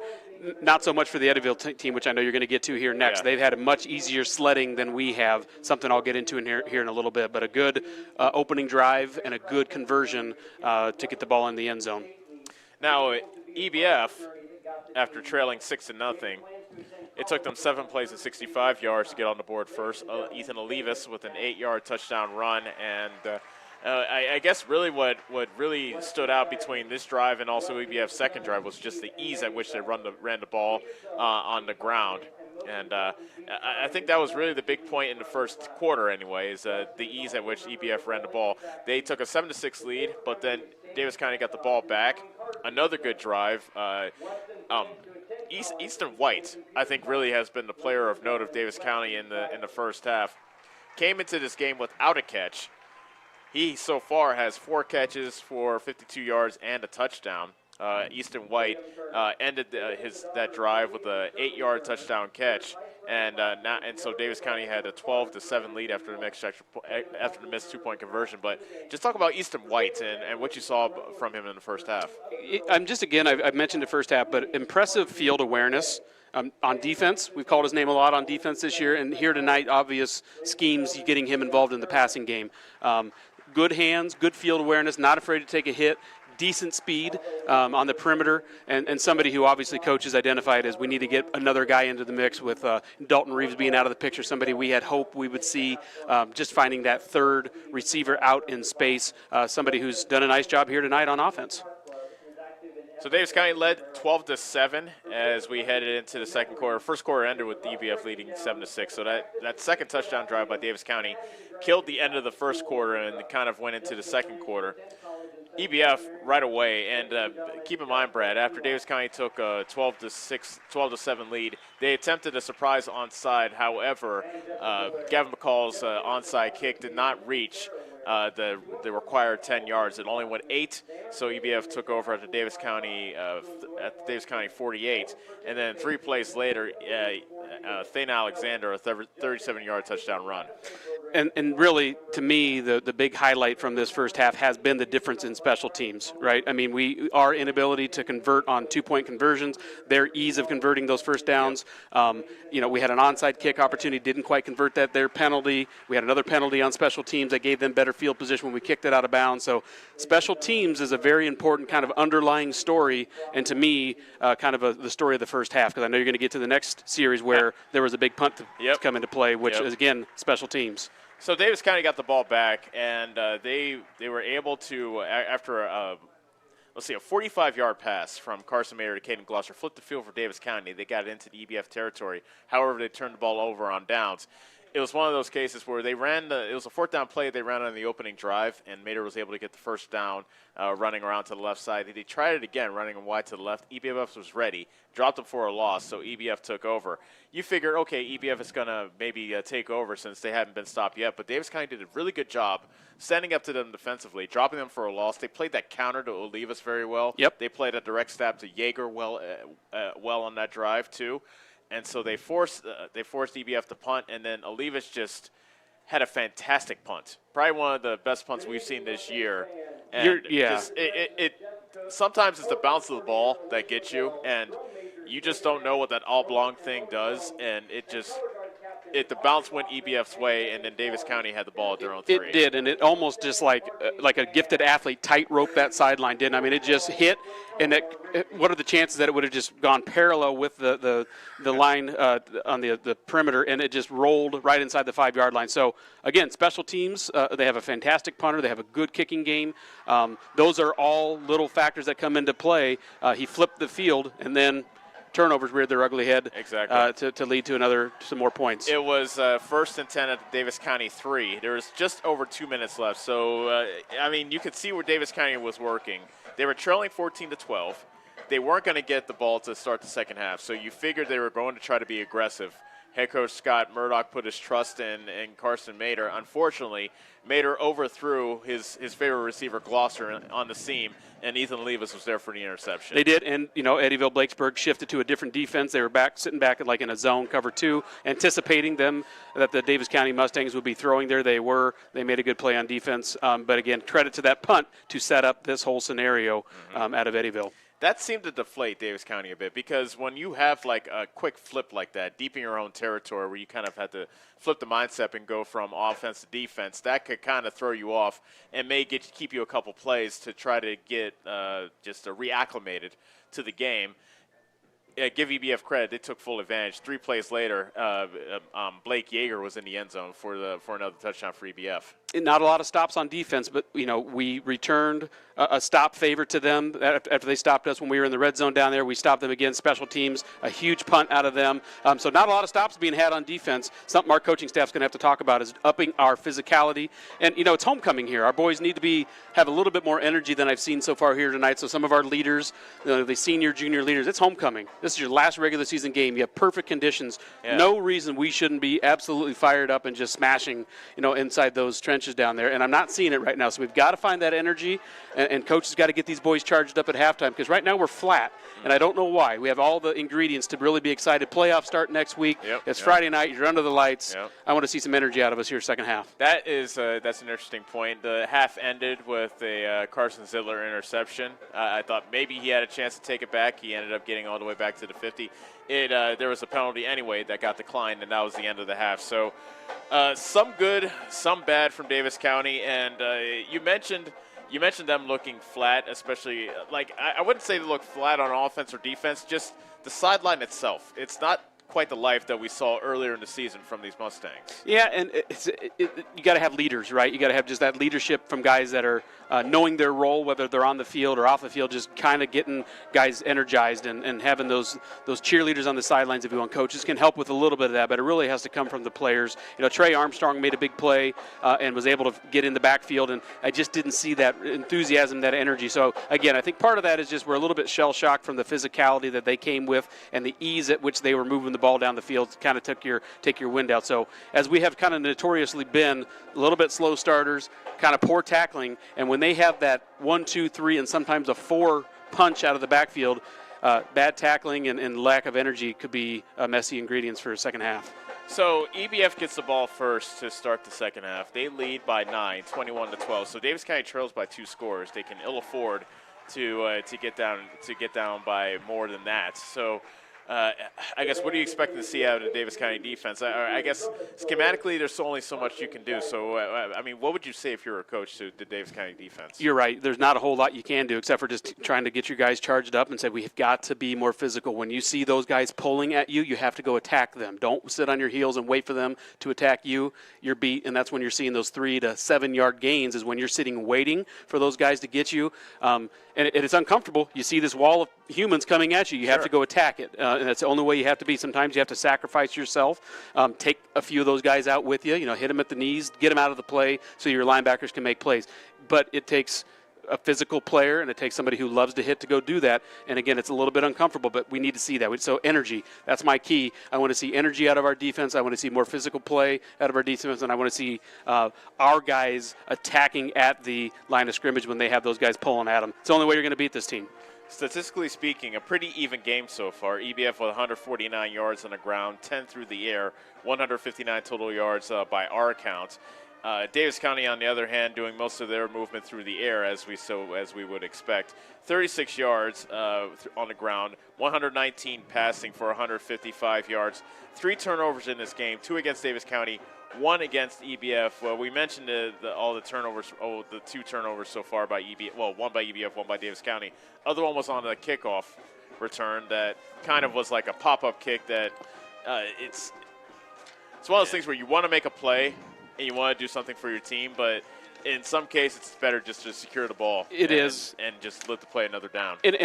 A lot of times you see those fair catches called on punts. You can do the same thing on a kick. So, again, that's just Easton White's done a nice job on offense, but he's inexperienced in football, and that comes from the coaches. You got to let him know situations that you haven't encountered. You have to kind of talk to them and prepare him. Well, he experienced it there because he took a big hit. Those guys are running full speed at you. Your eyes are on the ball, and as soon as you secure it, you're an open target unless you throw your hand up in the air to fair catch. It's something you can do and something that they're going to continue to exploit because it worked for them there. Yeah. And, as I said before, Carson Mater had that really good kickoff return on the second kick, so that's why they're probably not going to kick it to Mater again, at least for the rest of this game. All right, let's take another break. When we come back, we'll be back in 4 minutes. Brad and I will go over some other scores throughout the area, as well as we'll talk about what Davis County, what the postseason looks like for them as we head towards the end of the season.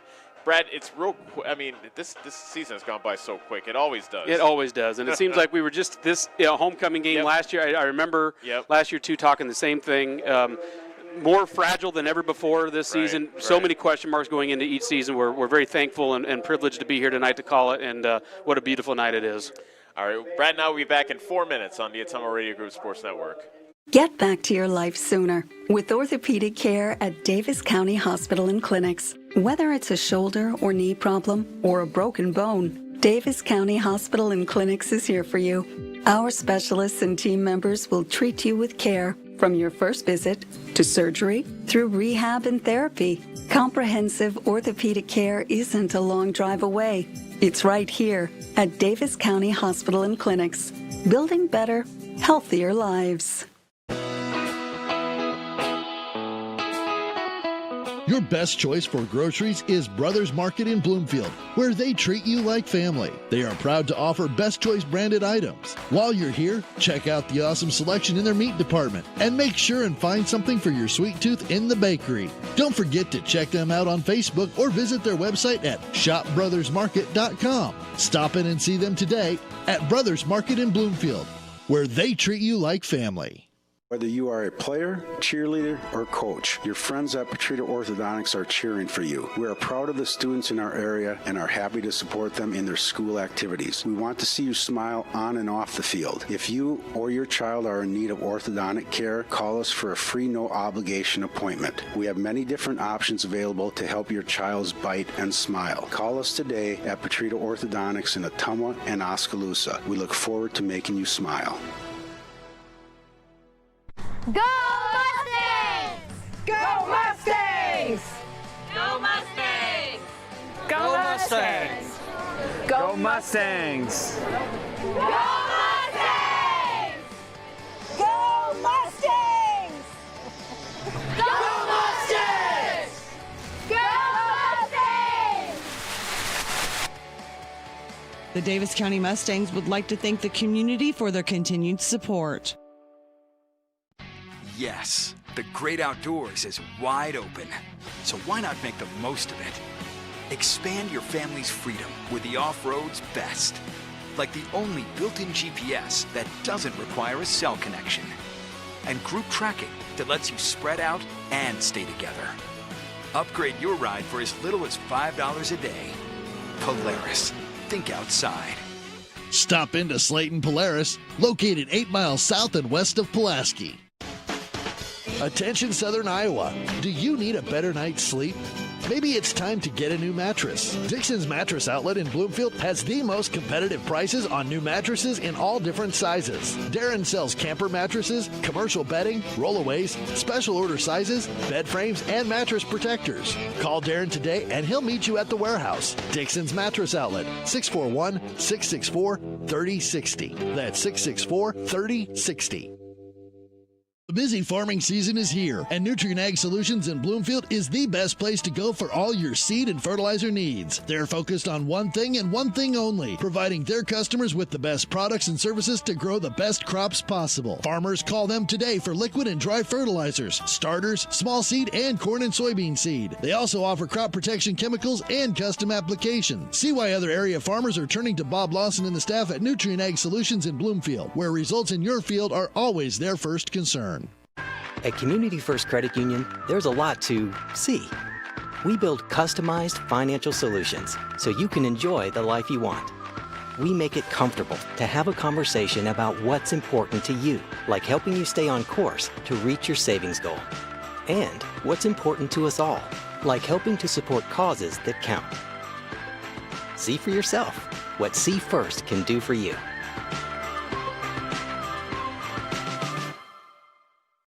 You're watching Mustang football on the Ottumwa Radio Sports Network.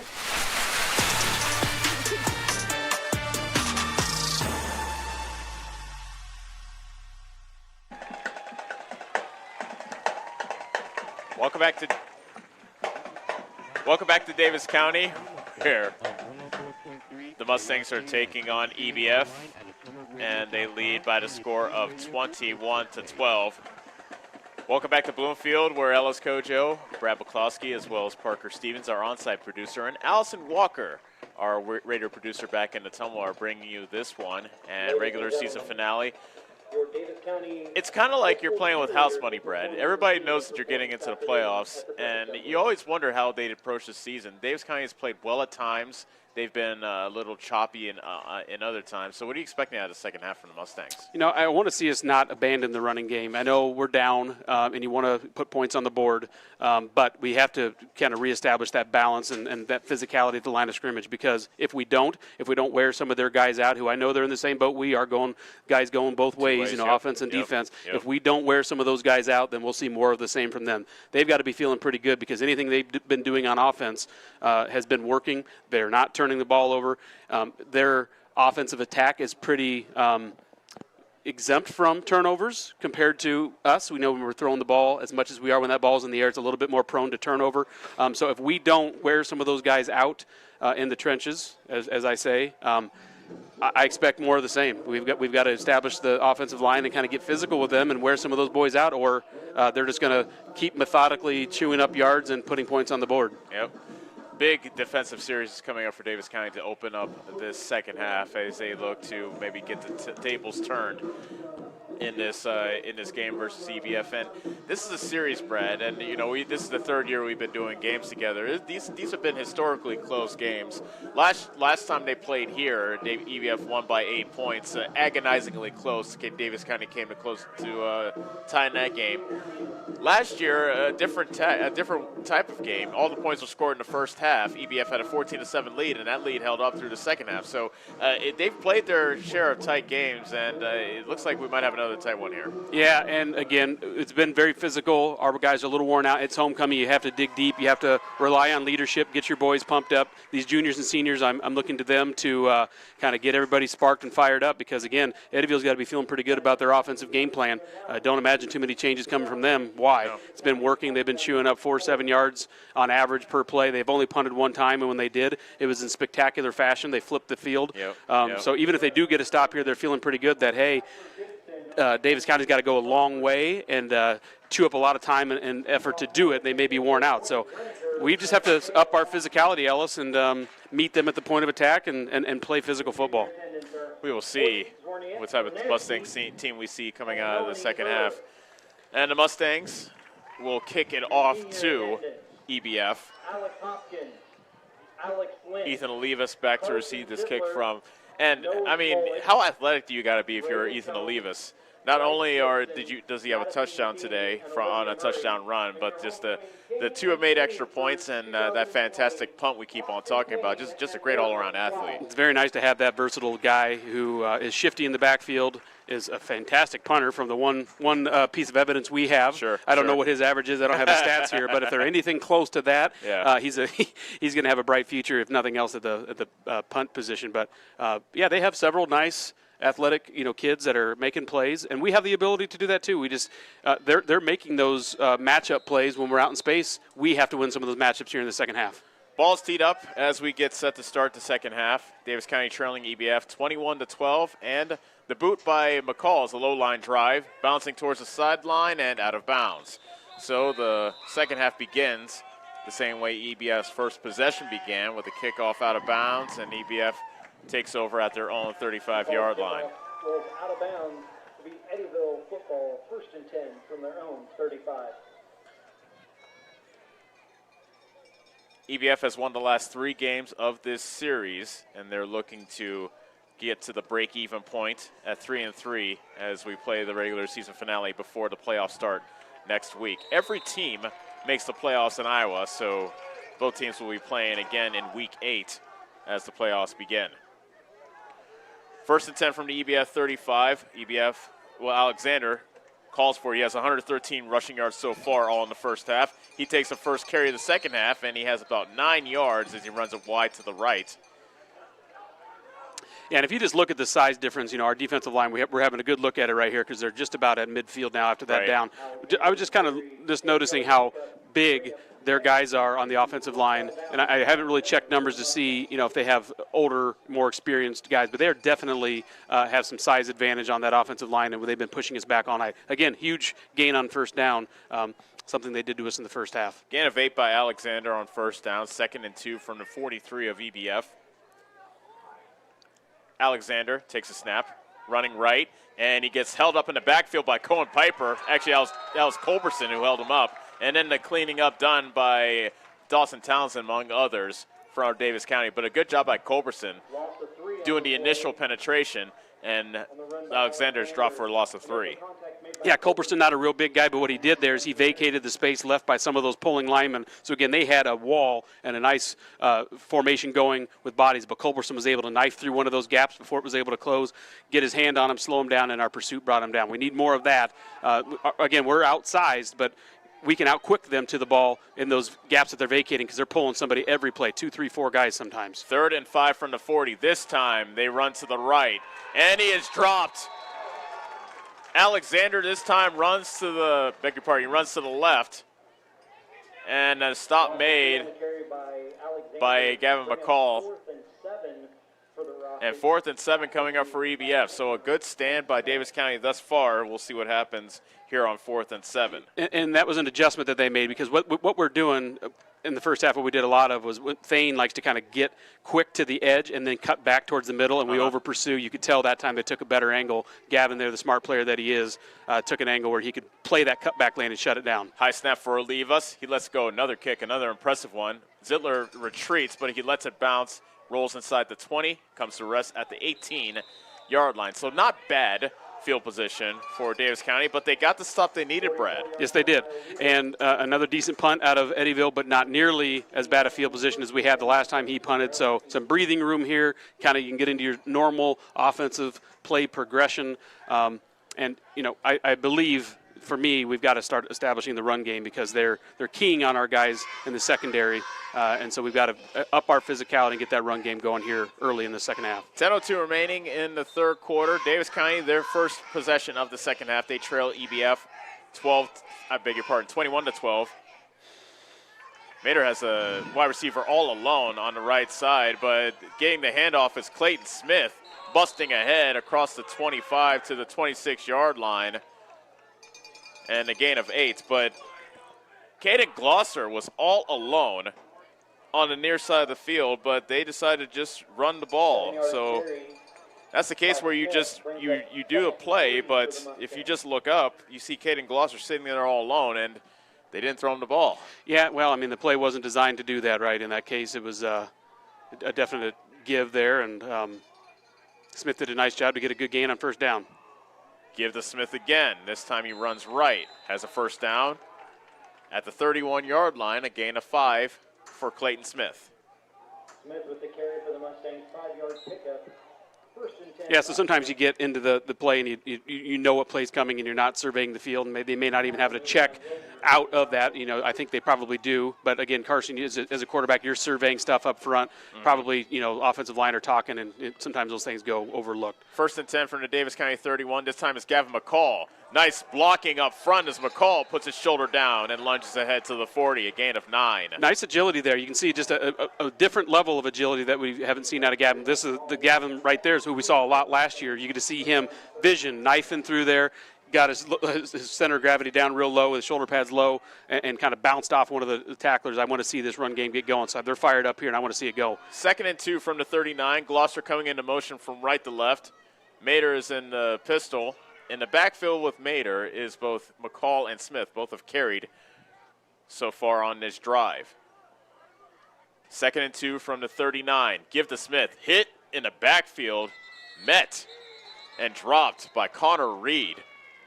A 6-foot, 220-pound defensive lineman, and he met Smith in the hole and dropped him for a loss back at the 37. That's a loss of 2. Yeah, they've got a lot of nice physical players out there. You know, you can tell that they're hitting the weight room too. Our guys are in the same boat that time. They won that matchup to put up a big third down here for the Mustangs, not even to midfield. 3rd and 5 at the 37. Davis County needs to take it to the just past the 41-yard line for a first down. So we'll call it 3rd and 4. 3 receivers to the right with 1 to the left. Mater in the gun. Takes a snap. Give the McCall. Guy hit in the backfield. Looked like he ran into his own blocker. And then once again for the tackle was Connor Reed of EBF. Maybe a yard to the 38. And a big 4th down call coming up for Davis County. And it looks like they will go for it. Down by 9 with 7:08 remaining in the third quarter. Can't blame them here, Brad, as the time is not really on your side. Yeah, interesting. I expect maybe a hard count here, see if you can get somebody to jump offside, but nope, they don't do it. They're going to go for it. 4th and 4, play action, throw to McCall. He dropped it. McCall had it in his breadbasket at about the 44-yard line. That would have been enough for a first down. It was just an out pattern here on the near side. Yeah, and it's a turnover on downs. Good route, ball just a little bit underthrown, a play that Gavin, makes probably 8, 9 out of 10 times, just to hit him a little low in stride. So a tough play, but a play that he is capable of making. So again, great field position for Eddyville after their stop. We haven't seen many stops here tonight, but definitely Eddyville's dishing out more of them than we are. Davis County forced Eddyville, Blakesburg Fremont to go 3 and out. And then Davis County turns it over on down. 6:52 remaining in the third quarter. EBF with the ball, up 21-12. Low snap, handoff is to Olivas. Cuts it back up the middle, and he gets stood up by Easton White, among others, at about the 36. That's a gain of 2. And there again, you can see the tendency for these running backs is to cut back into the middle of the field. And so they're anticipating our guys over pursuing and then cutting back against the grain and really, chewing up yards if not taking it to the house. So we've made some adjustments on a little bit different pursuit angle, maybe a little bit slower pursuit, because they are definitely tending and trending to cutting back to the middle of the field as opposed to the side of the field. So the first half we saw gains of 4, 5, 6, 7 yards. Yep. We like this better where you see 2, 3 yards. That's manageable. And again, that gets them in an uncomfortable situation, which they have to maybe throw the ball. 6:08 left to go in the third quarter. EBF up 21-12. 2nd and 8 from the 36. Alexander on the keeper, running it up the middle, inside the 35 to about the 32. But it looks like after that gain of 4, Davis County's run defense looking a little better here in the second half, Brad. Yeah, it is. And, again, good job so far here in the second half. Coaches have made some adjustments to alignment, maybe a little bit of personnel changes, just some different looks. But whatever adjustments they have made, we're making tackles in a more comfortable situation where they're not able to chew up as many yards. Not as comfortable if you're an Eddyville fan because, this is third and medium, third and longish. When you're not getting those big chunks of yards, not as comfortable as a play progression as the coach over there has had. Third and we'll call it 5 from the 33. Direct snap to Yeager, running wide to the right, now cuts it back towards the middle, has a first down inside the 25 to the 24. That's a gain of 9 for Blake Yeager and a first down for EBF. And we saw that play quite a bit, or not quite a bit, but several times in the first half, that direct snap to him. So a lot of wrinkles out of that offense that they have. They have that spin back and multiple looks. As there's a Davis County player down on the field on the far side. Looks like that's Hayden Bose, who's on the ground. And he's down to a knee on the 24, so the training staff of Davis County will come out to check out on the junior who is down on a knee. 5:12 is left in the third quarter. Both teams have had the ball. EBF went 3 and out. Davis County turned it over on downs in their own territory. Now EBF looking to take advantage of a short field, up 21-12. And we need to return the favor, right? It has that feeling in the game where if they score, this one's going to get more and more tough to dig out of with the way that they've been pretty stingy on defense and the way they've been chewing up time and yards on offense. So need somebody to step up here on defense and maybe come up with a turnover and get the momentum back because we're kind of flat again. Good news. Not a lot of energy. Hayden Bose was able to run off the field on his own, so we'll probably see him very soon. Under 5 minutes left to go in the third quarter. Direct snack to Olivas, and he gets dragged down from behind by Dawson Townsend as he tried to turn the corner on the right side, but Townsend denied him. Thrown for a loss back to the 27. And that'll be a loss of 3. Real nice job there. I think out of the linebacker safety position, he came knifing through, ran right through the blockers. Again, they had a kind of a wall set up there as the play was developing on the perimeter, able to just slide right through, slow him down. Pursuit got to him. I saw a little bit of energy out of the guys there, some excitement. We need to build on that 2nd and long. Again, something uncomfortable for Eddyville's offense. 2nd and 12 for EBF. The ball is at Davis County 26. EBF leads 21-12, 4:15 remaining in the third quarter. Alexander up the middle after a series of fakes to 2 different backs. Tackled right around the 20-yard line. That'll be in a 6. That'll bring up third down. Yeah, and that was a big gain. You would have hoped for a little bit more of a stiff up front play there, but he kept it. I heard the coach on the Davis County defense up here in the booth yelling trap, trap, trap. So obviously they had a trap block by one of the offensive linemen there, just a straight quarterback trap keeper there. And again, he's comfortable taking it up the middle, comfortable taking it on the perimeter, but a pretty big gain to put him back kind of in sequence on their offensive play calls. 3rd and 5 from the 19-yard line. Everybody in tight. Low snap, it's fumbled by Yeager, and he gets tackled in the backfield. The fumble snap threw off the timing of that play. Caden Glosser made the tackle for Davis County back at the 24 for a loss of 5. Yeah, big play. Good job by the defense there, but that kind of set up again by the mistiming of the offense. This offense is all about timing. That was a direct snap to number 21, Blake Yeager. And again, when they have those direct snaps, those are timing plays when you got guys pulling. Here, again, I'd be interested to see what they come up with because this is definitely a turnover, if nothing else, turnover on down situation, but a turnover opportunity for the Mustangs. EBF has run the ball 26 times. They have passed just twice. 4th and 9 from the 23. And a timeout called. Timeout called by Davis County. 2:40 remaining in the 3rd quarter. EBF 21, Davis County 12. We'll be back in 30 seconds on the Ottumwa Radio Group Sports Network. This is Milo Wells, your pharmacist and owner at Wells Hometown Drug in Bloomfield. When you need prescriptions, stop in and let our team take care of you. If you're a current customer, I challenge you to ask a friend or neighbor that comes to our pharmacy if they are satisfied with the professionalism and small-town customer service we pride ourselves on. We provide a higher level of pharmacy care with the same copays as other pharmacies in the area. Let us sync your medications to help save you time with once-a-month pickup at Wells Hometown Drug next to CarQuest in Bloomfield. You're watching Mustang football on the Ottumwa Radio Sports Network.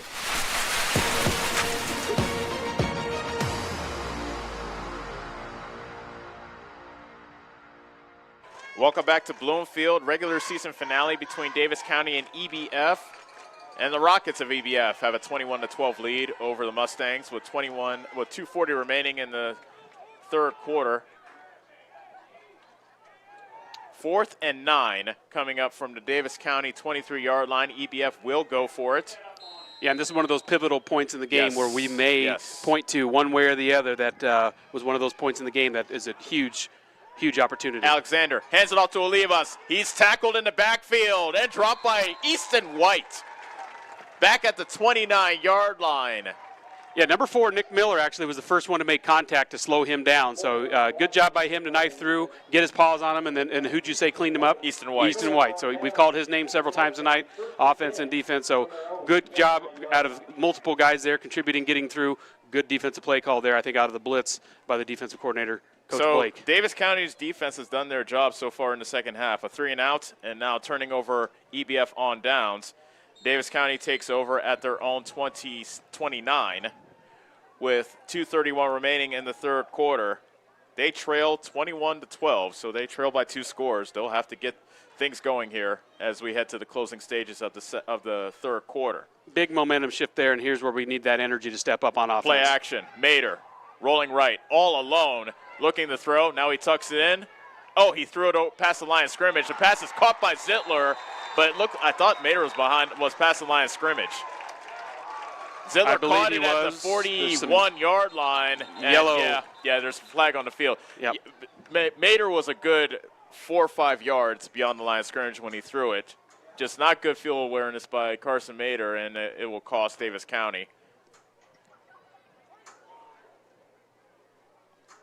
They're discussing it at the 30. Because the referee stood at the 33-yard line, and that's where I believe Mater let the pass go. The line of scrimmage was the 29 of Davis County. Yep, coming back. So the penalty will be an illegal forward pass against the Mustangs.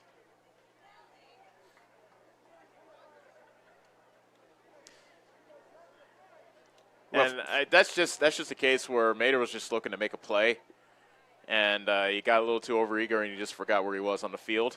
Yeah, and they had a guy spying him the entire time that just made him just not quite comfortable and confident to run the ball. Had him spied the whole time, and he just was in that no man's land, kind of indecisive, and probably could you go back and do it again, he would just take it and try to make an offensive juke move and try to get some yardage there. But, fortunate for us, we have the big play ability, so we can gain that yards back in a hurry with our playmakers. A 5-yard penalty and a loss of down. That makes it 2nd and 15. Mater throws it to the middle. Pass is caught by Glosser at the 33-yard line, so he got 8 yards on 2nd and 15. That makes a 3rd and manageable at least.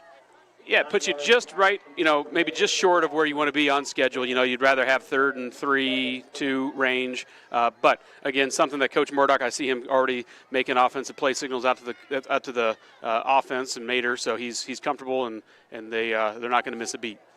You imagine Davis County will have 2 downs to go 7 yards. So 3rd and 7 from the 33.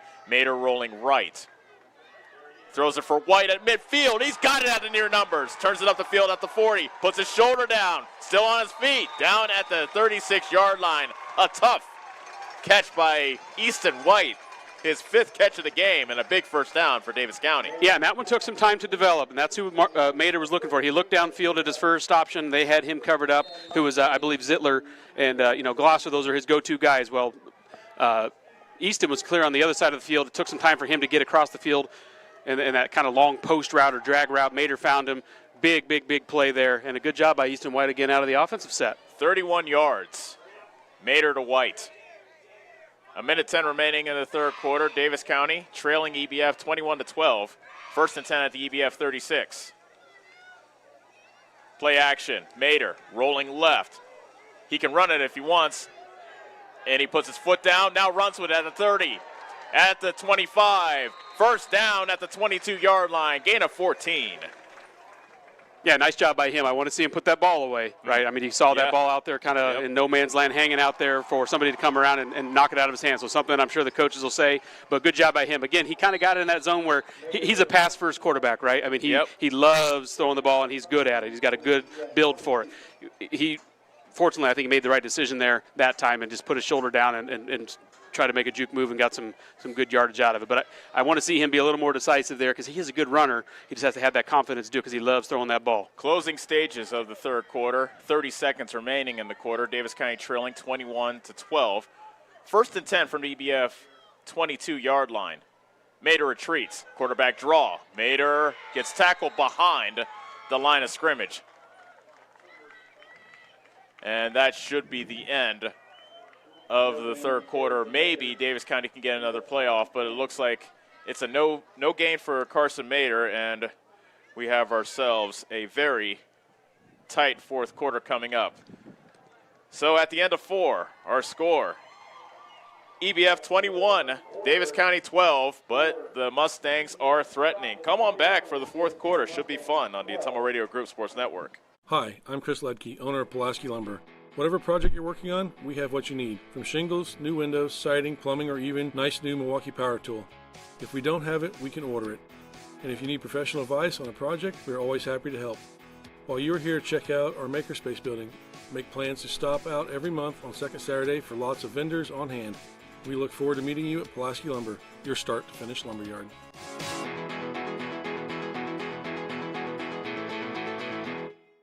This is Lisa Bell. Hey, all you Davis County Mustang fans. The agents at Northside Insurance are just like you. We support the Mustangs, too. We're proud to live in Bloomfield, where we help families like yours with auto, home, business, farm, and life insurance. Get the professional coaching you need to win at life. Give us a call at Northside Insurance in Bloomfield and Centerville today, 664-2362. And go Mustangs! Nationwide is on your side. Nationwide Mutual Insurance Company and Affiliates, Columbus, Ohio, subject to underwriting guidelines, review, and approval.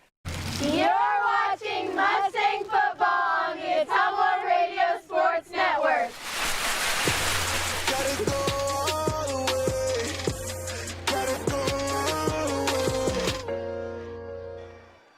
12 minutes remain in this regular season before we head to the playoffs, and we have some business to take care of here in Bloomfield.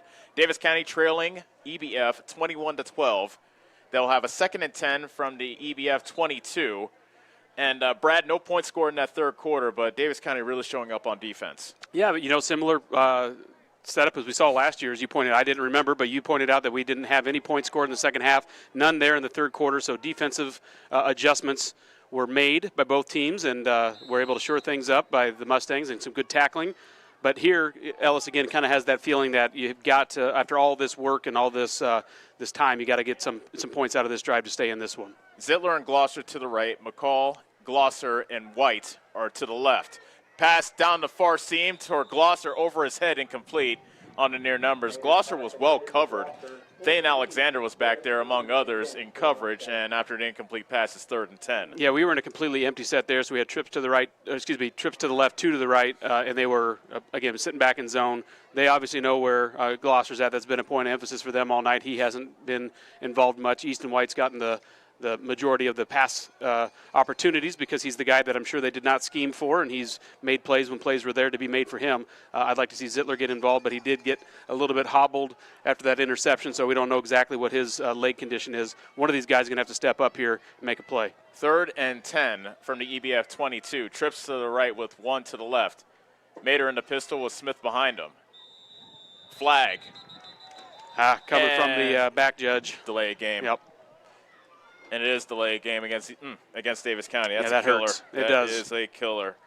That turns 3rd and 10 into 3rd and 15. Still the same situation. Davis County has 2 downs to get 15 yards. They trail by 2 scores, 21-12, as we are just beginning the 4th quarter. You know, we had a lot of rhythm going there in the 3rd quarter. And you like that free timeout that the quarter offers when you need to, but sometimes it does kind of take you out of your rhythm and allows the defense, too, to regroup. That time, that seems like that was the case. Trip bunch to the right, now coming into motion. Now they fake the handoff. Mater in trouble. Throw for a loss. He fumbled it. The ball is, nope, they called it an incomplete pass. Mater retreated all the way back to the 45-yard line. I have never seen that play before, Brad, where they faked a fly sweep about 10 yards behind the line of scrimmage. Mater just kept on retreating, and they may call intentional grounding. Yeah, against Mater sure didn't see a receiver in the area, and that's flag is exactly down. what the line judge came in and said.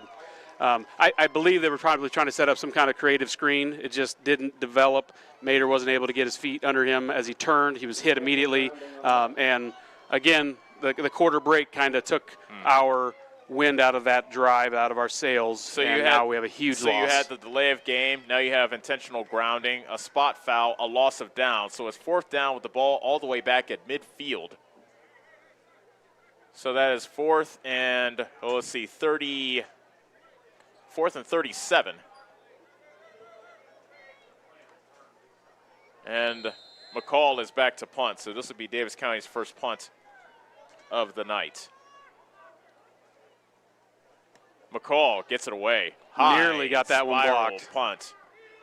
Bouncing at the 27. Takes a sideways bounce. And it comes to a rest at the 27-yard line.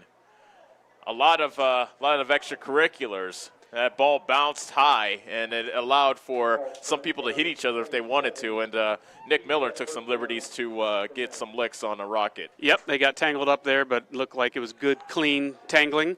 No flags on that play, but that one nearly blocked. And I'm not so sure that the Eddyville player didn't get his tips of his fingers on that one to disrupt, because, I mean, he was right on it. Again, our punt game has been shaky all season, but a decent punt there and a pretty good job of flipping the field. We need a turnover, Ellis. 21-12 is the EBF lead. They take over 1st and 10 at their own 27-yard line with 11:32 remaining in the 4th quarter. Alexander, who has over 100 yards rushing, rolls to the right, runs it wide to the right, and Caden Culberson takes him down right around the line of scrimmage. We'll see if he got any yards. Looks like it might be no gain, however. And again, I would like to have been there at the halftime to find out what adjustments they've made, because whatever they've made is work, because they're cutting him off to the outside when he's trying to cut it back. Our pursuit's right there. Minimal gain, if any, there. They gave him 1, but exactly what you want. You want this defense, again, to be 2nd, 3rd, and long, make them uncomfortable, because they have not shown the ability to do much in the air with the ball. The unfortunate side is when they're not putting the ball up in the air, they're pretty sound on offense. They're taking care of the football, not going to put the ball on the ground as it appears so far tonight. Pretty sure-handed out of the running back game. EBF looking to kill some clock with a 9-point lead. Alexander again running up the middle, has good blocking, and he is dragged down by his shoe tops by Alex Lynch, but he has a first down at the 43-yard line. That's a gain of 15 for Alexander. Yeah, just right up the middle. Again, I don't know if there was a trap block inside or if that was just a straight dive, but nonetheless, just physical football at the line of scrimmage. Our guys were getting driven back. First guys to touch them were in the secondary. Not a good sign if you're getting the first hand on them in the secondary. That means it's a big gain in their first down. That's the biggest run they've had here in the second half. Actually, that's the first run they've had in double digits here in the second half. So that it was just right up the middle, you know. So we've shut down the edge play a little bit. They've been wanting to get to the perimeter, then cut it back. So again, this is kind of that chess match. They've adjusted and running it up the middle. First and 10 from the 43, direct snack to Yeager, running left, and he tries to bounce it outside and slinging him down. That was a stubborn tackle made by Carson Zittler on the outside, just not letting go of Yeager and holding him to a gain of 3. Yeah, a couple stubborn guys there. Now, Yeager refusing to go down. It looked like he got piled up there, and we kind of got lost in the pile. Here he came, bounced it to the far side, to his left, far side of the field. Zittler was there to meet him. They got tangled up over there, and, again, both stubborn guys not giving up, but a decent gain there on first down for second and medium here for Eddyville-Blakesburg. 2nd and 7 coming up, and now the clock is becoming a bit of a factor. Remember, Davis County trails by 2 scores, 21-12, with 9:25 remaining in the fourth quarter. Yeah, Eddyville's EBF, pace is they are definitely slowed down. You're absolutely right. right. I thought that's what you were getting ready to say. Yep. 2nd and 6, and it's Alexander on the keeper, running up the middle. Gets stood up, but he gets a push from his offensive line into Davis County territory at the 46-yard line, and a first down and a gain of 10 for Alexander. Just good, powerful ground football here. I mean, nothing fancy. They're just getting a lot of bodies, again, to that point of attack. Our guys, rightfully so, are getting worn out. They're outsizing us, and we've stepped up our physicality here in the second half, so we're not giving up, and we've definitely stepped up our physical game, but it does take a toll over the grind of a game. Here we are late in the fourth quarter, late in the game into the fourth quarter. It does take a toll on those guys. They're getting tired. You can see the hands on the hips and a little bit slow getting to the line of scrimmage. 1st and 10 from the Davis County 46. EBF lines up in the tight formation, and there is the keeper by Alexander. Good yardage and a first down, gain of 10 to the 36 of Davis County. So a slow, meticulous drive by EBF, who are perfectly content to continue to just churn the ball down the field and keep the clock melting. Actually, it's a 9-yard gain to the 37, so it'll be 2nd and 1 coming up for EBF. Yeah, and at this point, they don't really mind because it's chewing clock off, as you just pointed out. Seconds are ticking away, and they're being very methodical about it. So at some point, it may be wise of us to just take a timeout to kind of get our guys some air and get them some water because we're getting pounded on right now. Direct snack to Yeager on 2nd and 1, running left. Breaks a tackle into the open field at the 20. Gets past the Zittler tackle and lunges forward to the 10. A gain of 27 by Blake Yeager, his biggest gain of the night, and a first down for EBF. And he's a powerful back, right? I mean, he's got that ability to kind of run through those tackles. He's not going to be brought down by an arm tackle, but then you can see him setting up those tackles, and he just has that special knack about seeing what the tackler's going to do and kind of setting him up, and that gracefulness about him as out in open field. So he's kind of a power back in the middle, but he also has that grace to him out in the open space to look at angles on the tackler and make extra yards after those hits. Timeout called by the referee. This may be a water break. Actually, no. The referee tells both teams to get back onto the field. Referee stopped the clock, pointed at himself, saying, "This is my timeout." I thought he was going to do a water break. Now he wants the clock. I wonder if he thought he heard somebody call for a timeout and checked, and they did not. I see. So he waved it off and play on. Clock has started. 1st and 10 from the 11 with 7:20 remaining in the fourth quarter. EBF with the ball, up 21-12 over Davis County. Alexander in the shotgun. Direct snap again. Actually, it's a direct snap to Yeager. This time he gets stood up and dropped. Maybe. Actually, no, they'll say forward progress to the 9.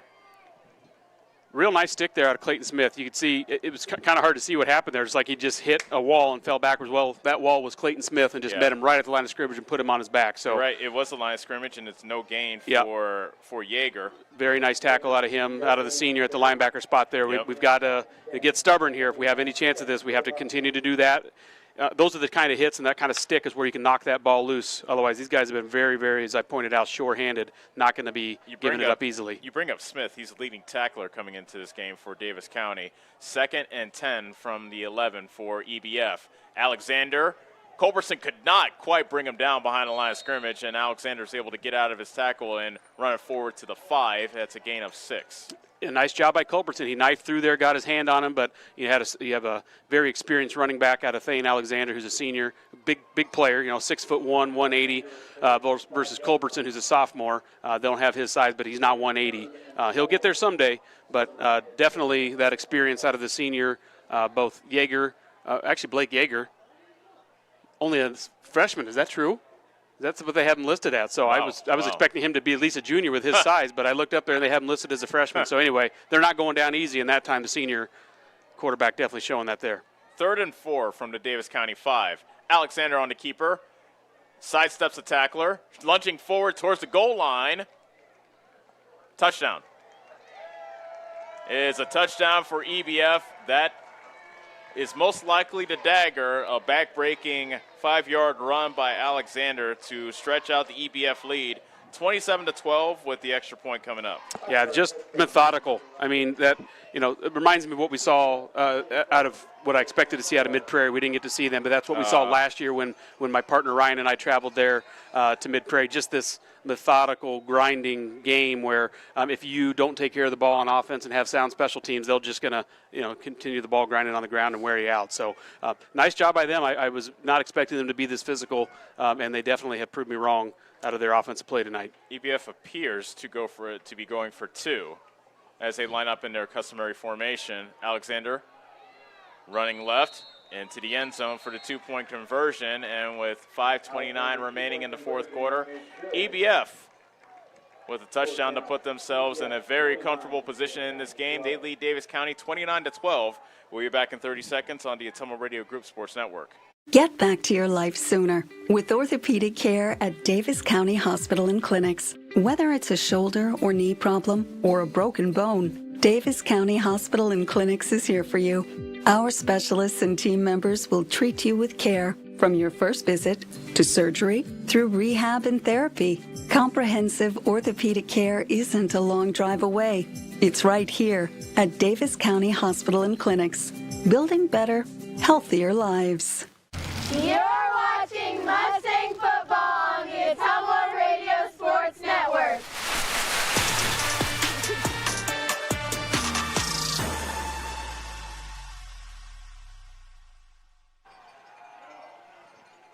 A 5-yard run by Thane Alexander, his 2nd touchdown run of the game, has put EBF out in front 29-12. That's the first point scored here in the 2nd half. As we welcome you back to Bloomfield, regular season finale for both teams, and if the score holds, EBF will improve to 3-3, and Davis County will finish the season at 3-3.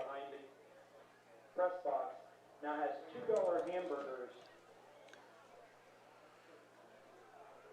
So it's, like I said, some good, some bad in the 2nd half, Brad. The defense, especially in the 3rd quarter, really showed up, but it was that offense that couldn't quite make the play they needed to get into the end zone and maybe make this game tighter. Yeah, they've shut down our big playmakers, right? At this point, you got a lot of film on us, and they know who our targets are and our big playmakers. Our inability to really sustain a run game has hurt us in here tonight, and their ability to sustain nothing but a run game. That's Iowa football, and they're able to do it. So they've adopted a new offense. I heard about them adopting this offense, an offense that, again, I know well from over in Sigourney Keota. That's exactly where they went to get it. Sigourney Keota's been running it for a long time. Started with Bob Howard back in the 80s. They're still keeping that tradition alive over there at Sigourney Keota. Eddyville wisely doing it because it works, and especially when you have all the abilities that they have out of the backfield. It's a good offensive run and a secure one. A pop-up kick, and it went off the leg of an EBF player, but it's still a live ball at the 32-yard line. Nobody jumped on it from the Mustangs, and now there's a pile at the 32. I think EBF might have this. I thought that it looked like to me an EBF player jumped on it. Again, you don't see a fair catch signal. I think our player hit it first, and then it bounced off an EBF player. EBF so ball. Definitely a live ball. It was recovered by Alex Garman of EBF, and that should about do it. And, that's something that we're going to have to write down. Again, we're in the playoffs. That's the good news. Yeah. We're going to have to write that down because that's something other teams are going to see. We're going to have to work on just fair catching the ball. They're pooching it for a reason. They found something, and as you pointed out, they're not going to kick it deep to some of our best return men. We've got to fair catch that ball and just secure it to get the ball to our offense and live to play another down. So EBF has 5:28 left to kill in this game before they can start celebrating.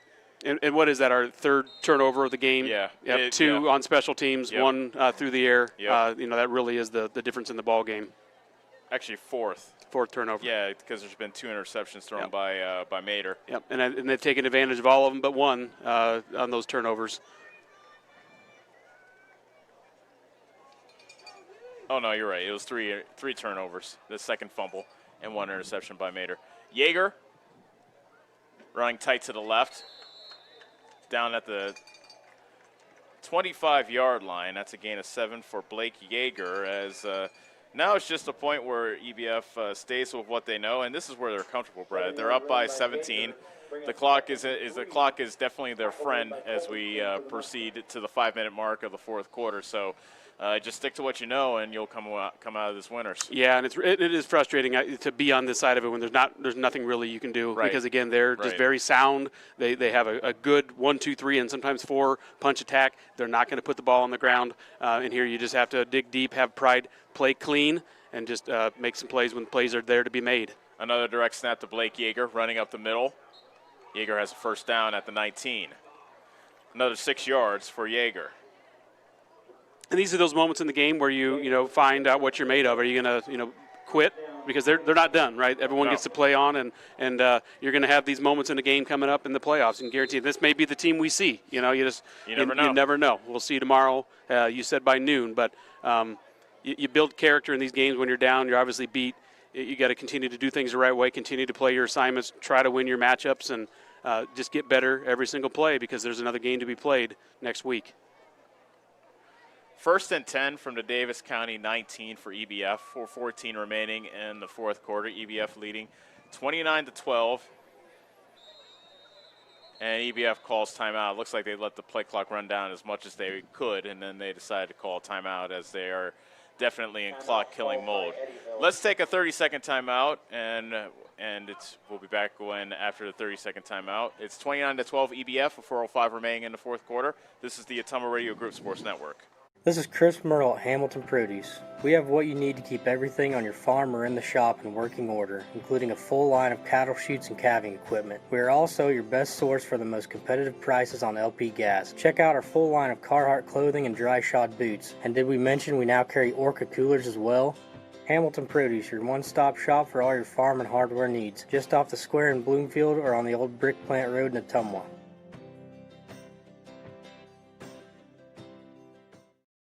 You're watching Mustang football on the Ottumwa Radio Sports Network. Everything good, but it ain't sweet, no. EBF 29, Davis County 12, with 4:05 remaining in the fourth quarter. Season finale, regular season finale for both teams. And if the score holds, then both teams will be 3-3 at the end of tonight's game. 1st and 10 for EBF at the Davis County 19-yard line. And there's the keeper by Alexander. And he runs it to the 15-yard line for a gain of 4. And one of the hard things to prepare for when you see this type of offense, which is an offense that's completely foreign from anything we've seen this year. Correct me if I'm wrong. I don't believe you saw much of this out of the double wing, double tight look out of the team last week. Looked like a lot of pro sets and I sets, but it's a hard team to scheme against because it's hard to get a look out of your scout team, and it's something that it's just kind of unorthodox. You don't see very many teams doing it, but when you can do it well, you can see the result. 2nd and 6 from the Davis County 15. Direct snap to Yeager. Running left, they've been exploiting that left side of the offensive line. Yeager brought down inside the 15 to the 13 for a gain of 2. Nick Miller was down momentarily, but now he's up. Yeah, I think he's going to have to leave because they did stop the clock for him. Yeah. But, yeah, I mean, they're just getting a lot of that's just the MO of this offense, right, is just they're getting a lot of pulling guys, and they already had the back and the slot there. They're just getting a lot of bodies to that point of attack. It's a very physical, grinding style offense, one that, you know, they're running it well. But if you ever get a chance to see Sigourney run it now, Sigourney's kind of back to what they were running it back in the 90s and 2000s. They're really crisp. It's a fun thing to watch. You see you can almost lose the ball. It's a hard game to call because you can't ever find the ball. You really just have to find the guys pulling where the bodies are at because that's where the ball's at. It's a very elusive and kind of confusing offense, and again, hard one to scheme against because it's hard to get your guys to run it on your scout team. 3rd and 4 from the 13. Alexander waited for the back judge to raise his hands before he snapped the ball. He keeps himself running left inside the 10 to the 9, a gain of 4, close to a first down. And the referee says that is a first down, move the chains, or drop the chains because now it's 1st and goal.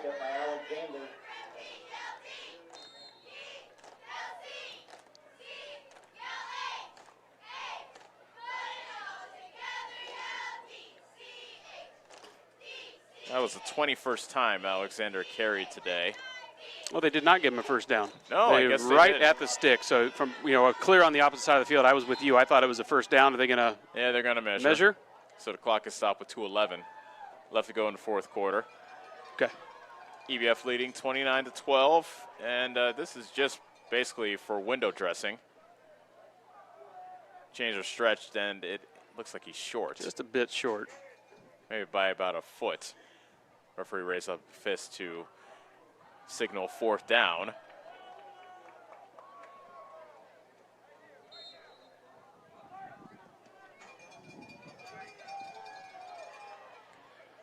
And now the clock moves as we head towards the 2-minute mark left. Another case where Davis County was shut out in the second half. That happened last week against Riverside as well. So it's like a team sees Davis County's offense for the first time and perhaps makes adjustments.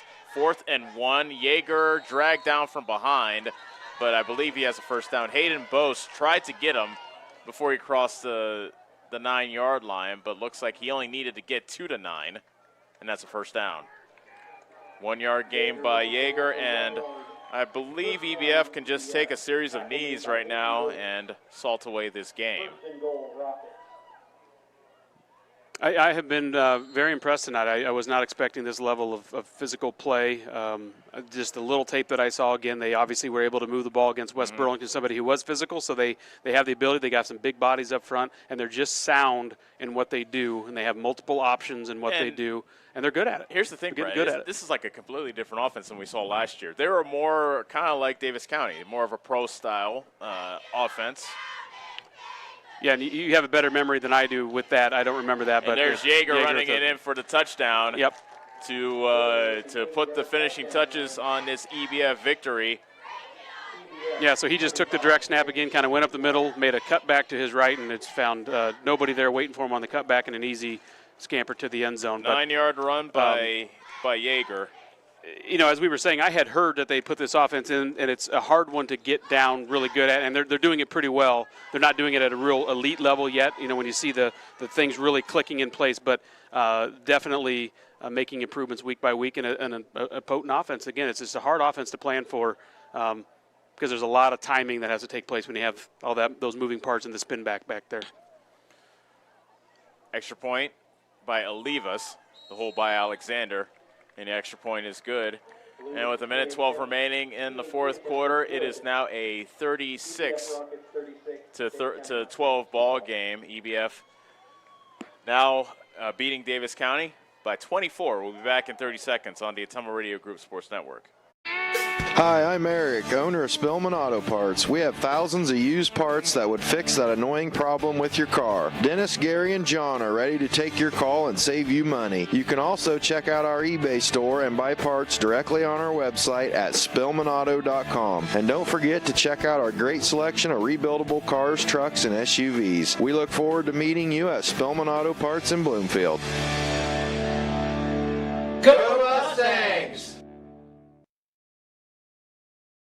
You're watching Mustang football on the Tumblr Radio Sports Network.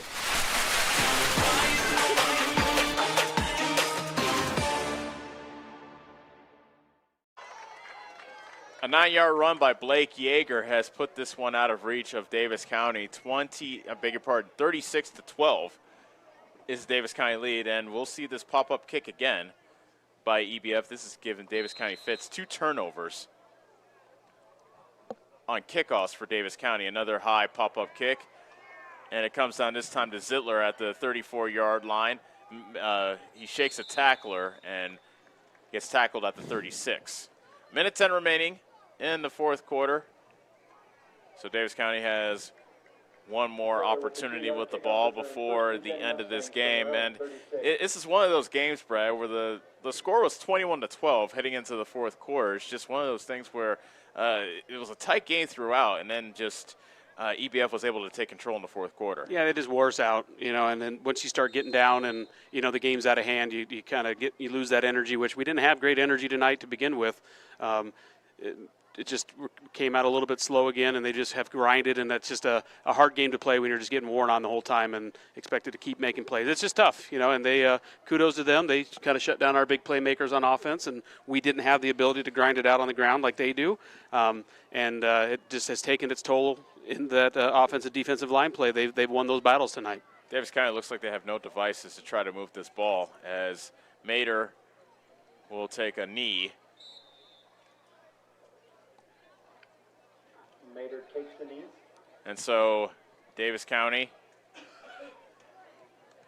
has been resigned to their fate.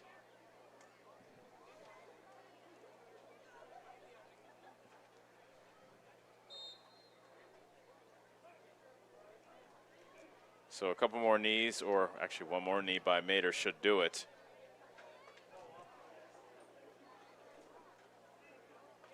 There's a snap, there's the knee, and that should be the ball game. So a disheartening regular season finale for the Mustangs as they head off the field.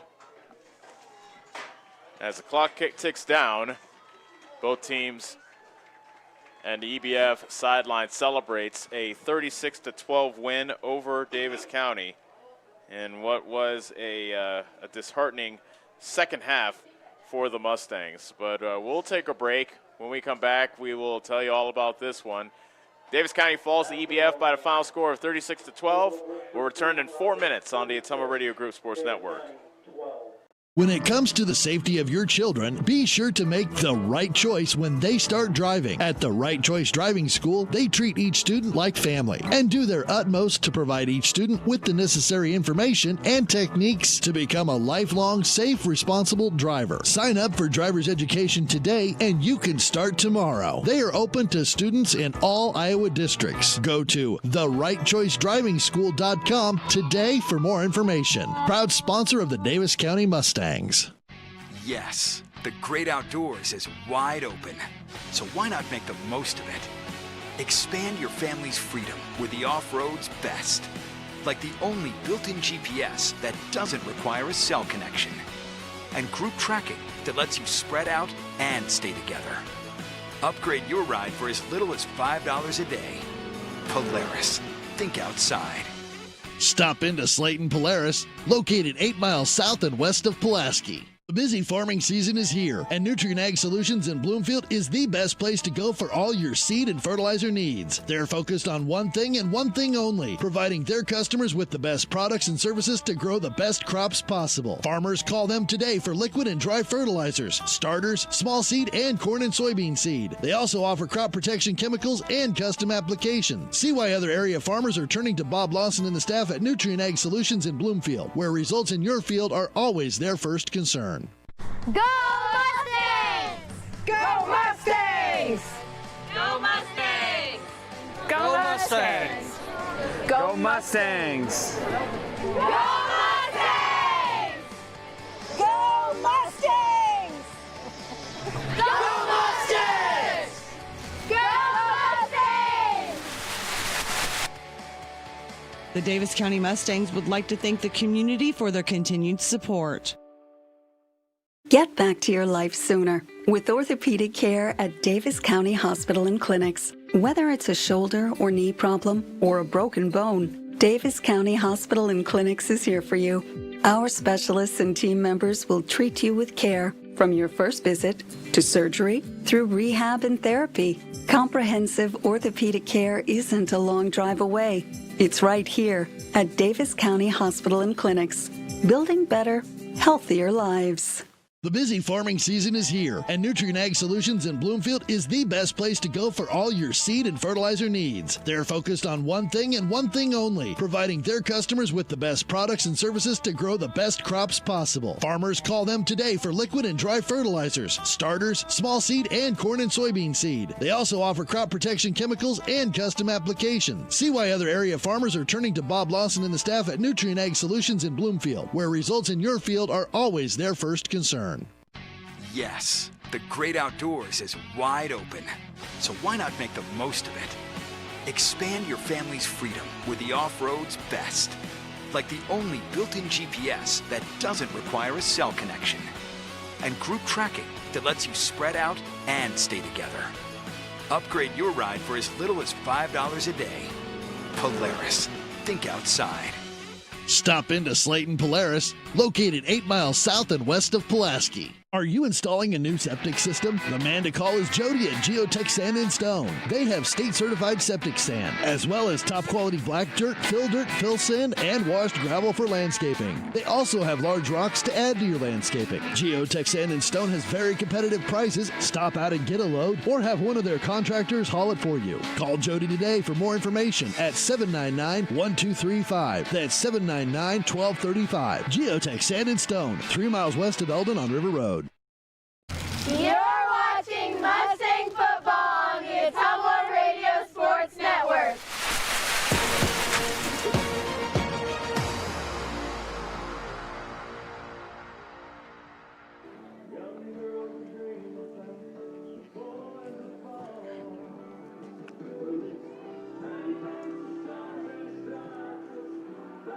All over from here in Bloomfield, where Davis County falls to EBF by the final score of 36-12.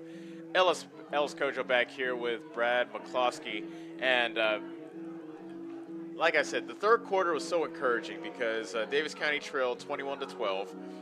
And you know they needed 2 scores to take the lead, but EBF got the ball first.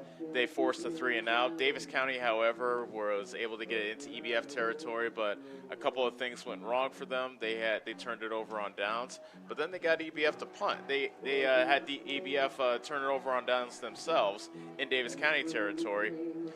It's just one of those things where they couldn't really start clicking offensively. Their biggest play in the second half was a 31-yard pass from Mater to Easton White, who had a pretty good game.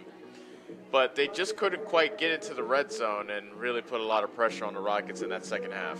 Yeah, and with Eddyville's offense, they were pretty comfortable. They were kind of in the driver's seat going into halftime, doing just about whatever they wanted. So they knew that we were going to have to make some adjustments. But with the combinations of backs that they have out of the backfield, it was just they had to find what was working.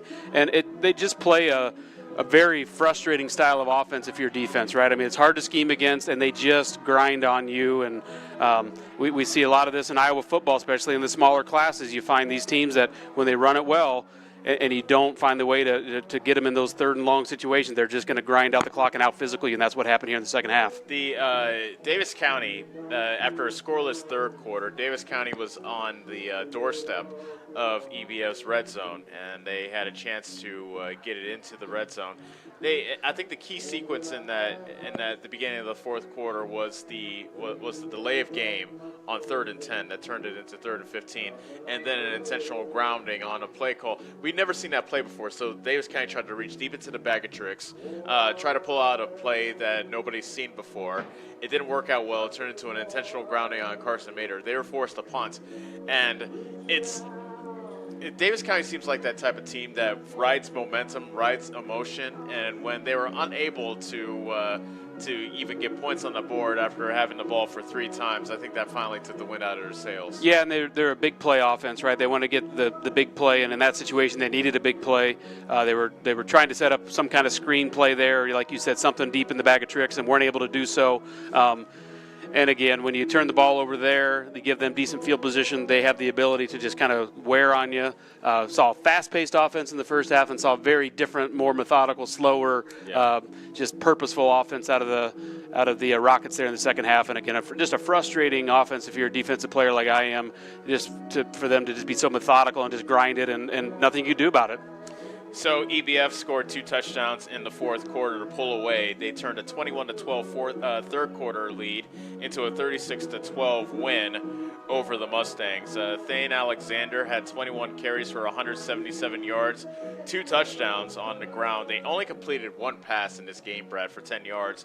And you said it and I've said it. When they run the ball the way they did tonight, they didn't have to throw the ball at all. They didn't need to. Yeah, Thane was good with his legs. He was running outside, wanted to really cut back in the middle. We kind of shut that down. Then, when he shut that down, there's Blake Yeager, who was able to do some things, and he's more of that power back in the middle, but also just has that shiftiness about him to set up tackles and those angles and awareness that he's just a good finishing back. And then you have number 3, you had Ethan Olivas, I believe is how you say his name, Olivas, who is that third punch that they have the ability to counter with and bring back as kind of more of a scamper back. So a frustrating offense, a sound offense, and they've got to have ties to Sigourney Kyoto just with the similarities that I see there. So I wouldn't be surprised if their head coach, who I think is new this year, or maybe their offensive coordinator is a Sigourney guy, because that offense has haunted my dreams for a long time, and there it was tonight on display. They did a nice job. They have 2 head coaches. Todd and Lloyd Sisko are their head coaches. And Olivas had a touchdown run. Alexander had 2 touchdown runs, and Blake Yeager had a touchdown run as well. So, as you mentioned, that 3-headed monster, so to speak. Davis County, 224 total yards, 158 yards through the air, and you mentioned it during the game, Brad, the fact that Davis County could not really get that ground game started. They showed the commitment to it. They showed that they were willing to run. They just could not get much yardage out of the times they ran the ball, only just 66 yards on the ground. Yeah, in our first quarter, a couple of those drives, we saw some really nice offensive line play and some big holes. So, again, probably credit to their defense and their adjustments that they were able to make and shut those things down. But they were just more physical, and we ran into a more physical team last week too. We kind of hung tight, and then once we have that shift in momentum, it's hard for our guys to stay up as you're still kind of building that program, right? I mean, this is Coach Scott Murdoch's first year. Coach Shane Blake is back. He's the defensive coordinator. We had some guys that have coached, but you can coach X's and O's. It's hard to coach physicality, and it's just something you have to dig deep and have pride and do, and just go keep smacking those guys in the face in those trenches, and they just out-physicaled us. I don't know, can't put it any more simply than that. We just got out-physicaled. So, as I mentioned during the game in the second half, for the second straight game, Davis County has been shut out in the second half. Doesn't bode well as we head to the playoffs, but it gives Davis County a chance. They finished the season 3-3, the regular season 3-3. Gives them a chance to wipe the slate and just focus on next week as everybody starts off with a record of 0-0. Right, and there's no seeding, right? I mean, seedings don't matter. I believe district champs are given a bye maybe in that first round or something. I believe there's something to that. So if you're the district champs, you do get a bye, and then there's some home field advantage incentives if you had a better record. I believe that was coming into play here tonight. So we probably won't have any more games at home this season. It doesn't sound like we're going to be traveling, and I would bet we're going to see somebody first round that we've already seen. So that's an advantage to both teams. It just comes down to physical play. We've got to be more physical because right now, the last few weeks, that break we had to take due to COVID kind of took a little bit of some of our momentum away, and we're just getting out physical in the trenches right now. So that'll do it for this game. Davis County falls 36-12 at the hands of EBF. We're now at the player of the game, and I think we're pretty much unanimous. I don't think you need to tell you who the player of the game is. I think we already know. Yeah, and I would agree with you, Kid, that we've called his name a lot in different positions on offense. Credit to Carson Mader, for putting the ball on the spot and as always throwing good balls and things. But Easton White definitely the offensive playmaker tonight. Yep. But it can't go overlooked that Carson has continued to be consistent in the pocket and putting balls where these guys have the ability to make play because they shut down our other big targets tonight. So credit to them. But Easton White definitely shined on offense tonight. Easton White he came into this game 0 catches on the season, did not have a single catch. He leaves with 5 catches, 83 yards, and a touchdown. That's, you would like to do it in a win, but he still has to feel good about the game that he had tonight. Yeah, I would agree, and I'm 50-50 for me, going with Carson Mader as well. If we could go like a co-player of the game because, again, he had the big return, and he's just been consistent in the pocket all year for us and making plays back there. So a lot of times in those situations, they're in the pocket throwing the ball. But Easton definitely shined tonight, and something that you could tell coaches were scheming for him to get the ball because they anticipated, obviously with Caden and the film they have on him. And last week we saw the Carson-to-Carson connection show up, something I was hoping to see here tonight and be able to say for the first time for me this year. I heard you call it last week, but Easton White, nice job out of you on the offensive play, and a good job again by Carson, just consistent with his throws and making plays from the quarterback spot. But going forward, Ellis, we're just going to have to up our physical play and have some pride and dig deep and start hitting back when we're being hit. How do you turn the page after 2 really tough losses, and you turn the page? And as I said, your record's 0-0. It's you're at the end where it's if you don't win next week, then that's it. So how do you turn the page and you focus on that week? Comes down to leadership. Guys have got to just step up. Coaches are on the sideline. All they can do is coach and put guys in a position to make plays. So it comes down to guys who are hungry, that they want to win those matchups, and those matchups are what really win games, and it's those matchups on the offense and defensive line. We saw glimmers of hope first half. You just have to put it together 4 quarters and just keep hitting because it's a 4-quarter game, and you just have to dig deep and just keep hitting. I don't know how to put it any different. It's just it's a fun game when you're delivering the hits. It's not so fun when you're receiving them, and we just received them there in the second half. Well, it's been fun, man, as always. Yeah, what a beautiful night of football. Yeah, even in a loss, it's a great game for young men. A lot of lessons to be learned. They get another game next week to try to take some of those lessons learned and put them on display. It's a fun game when they come together tonight. Just didn't come together for the Mustangs. No, it did not. But now we head into the great unknown. We don't know who we're playing or where we're playing, but all we know is that there will be a game next week. We'll find out around noon tomorrow when that actually happens. But it's been fun having this regular season with you. Now we just head to the playoffs. Yeah, it's something we haven't done yet. We haven't been able to call a playoff game, so it'll be our first official playoff game. And everyone makes it, so it's an unusual year. It'll be an unusual playoff, and I guess after the year we've had since March, would you expect anything less? No, it's about as unusual as it is. That's for sure. Well, once again, our final score, EBF 36, Davis County 12. The Rockets have now won 4 in a row in this series as they improve to 3-3. Davis County falls to 3-3. We would like to thank you for making us a part of your Friday evening. Next week, the playoffs begin. Every team in Iowa will be in the playoffs. We don't know who the Mustangs' opponent will be yet, but we will find out around noon. And keep your eye on the Ottumwa Radio Group Facebook page. And when we find out, we will immediately pass the word on to you. So we look forward to joining you next week from a site that is yet to be determined. But in the meantime, for Parker Stevens, Allison Walker, and Brad McCloskey, this is Ellis Kojo saying so long from Bloomfield. You've been listening to Davis County Football on the Ottumwa Radio Group Sports Network.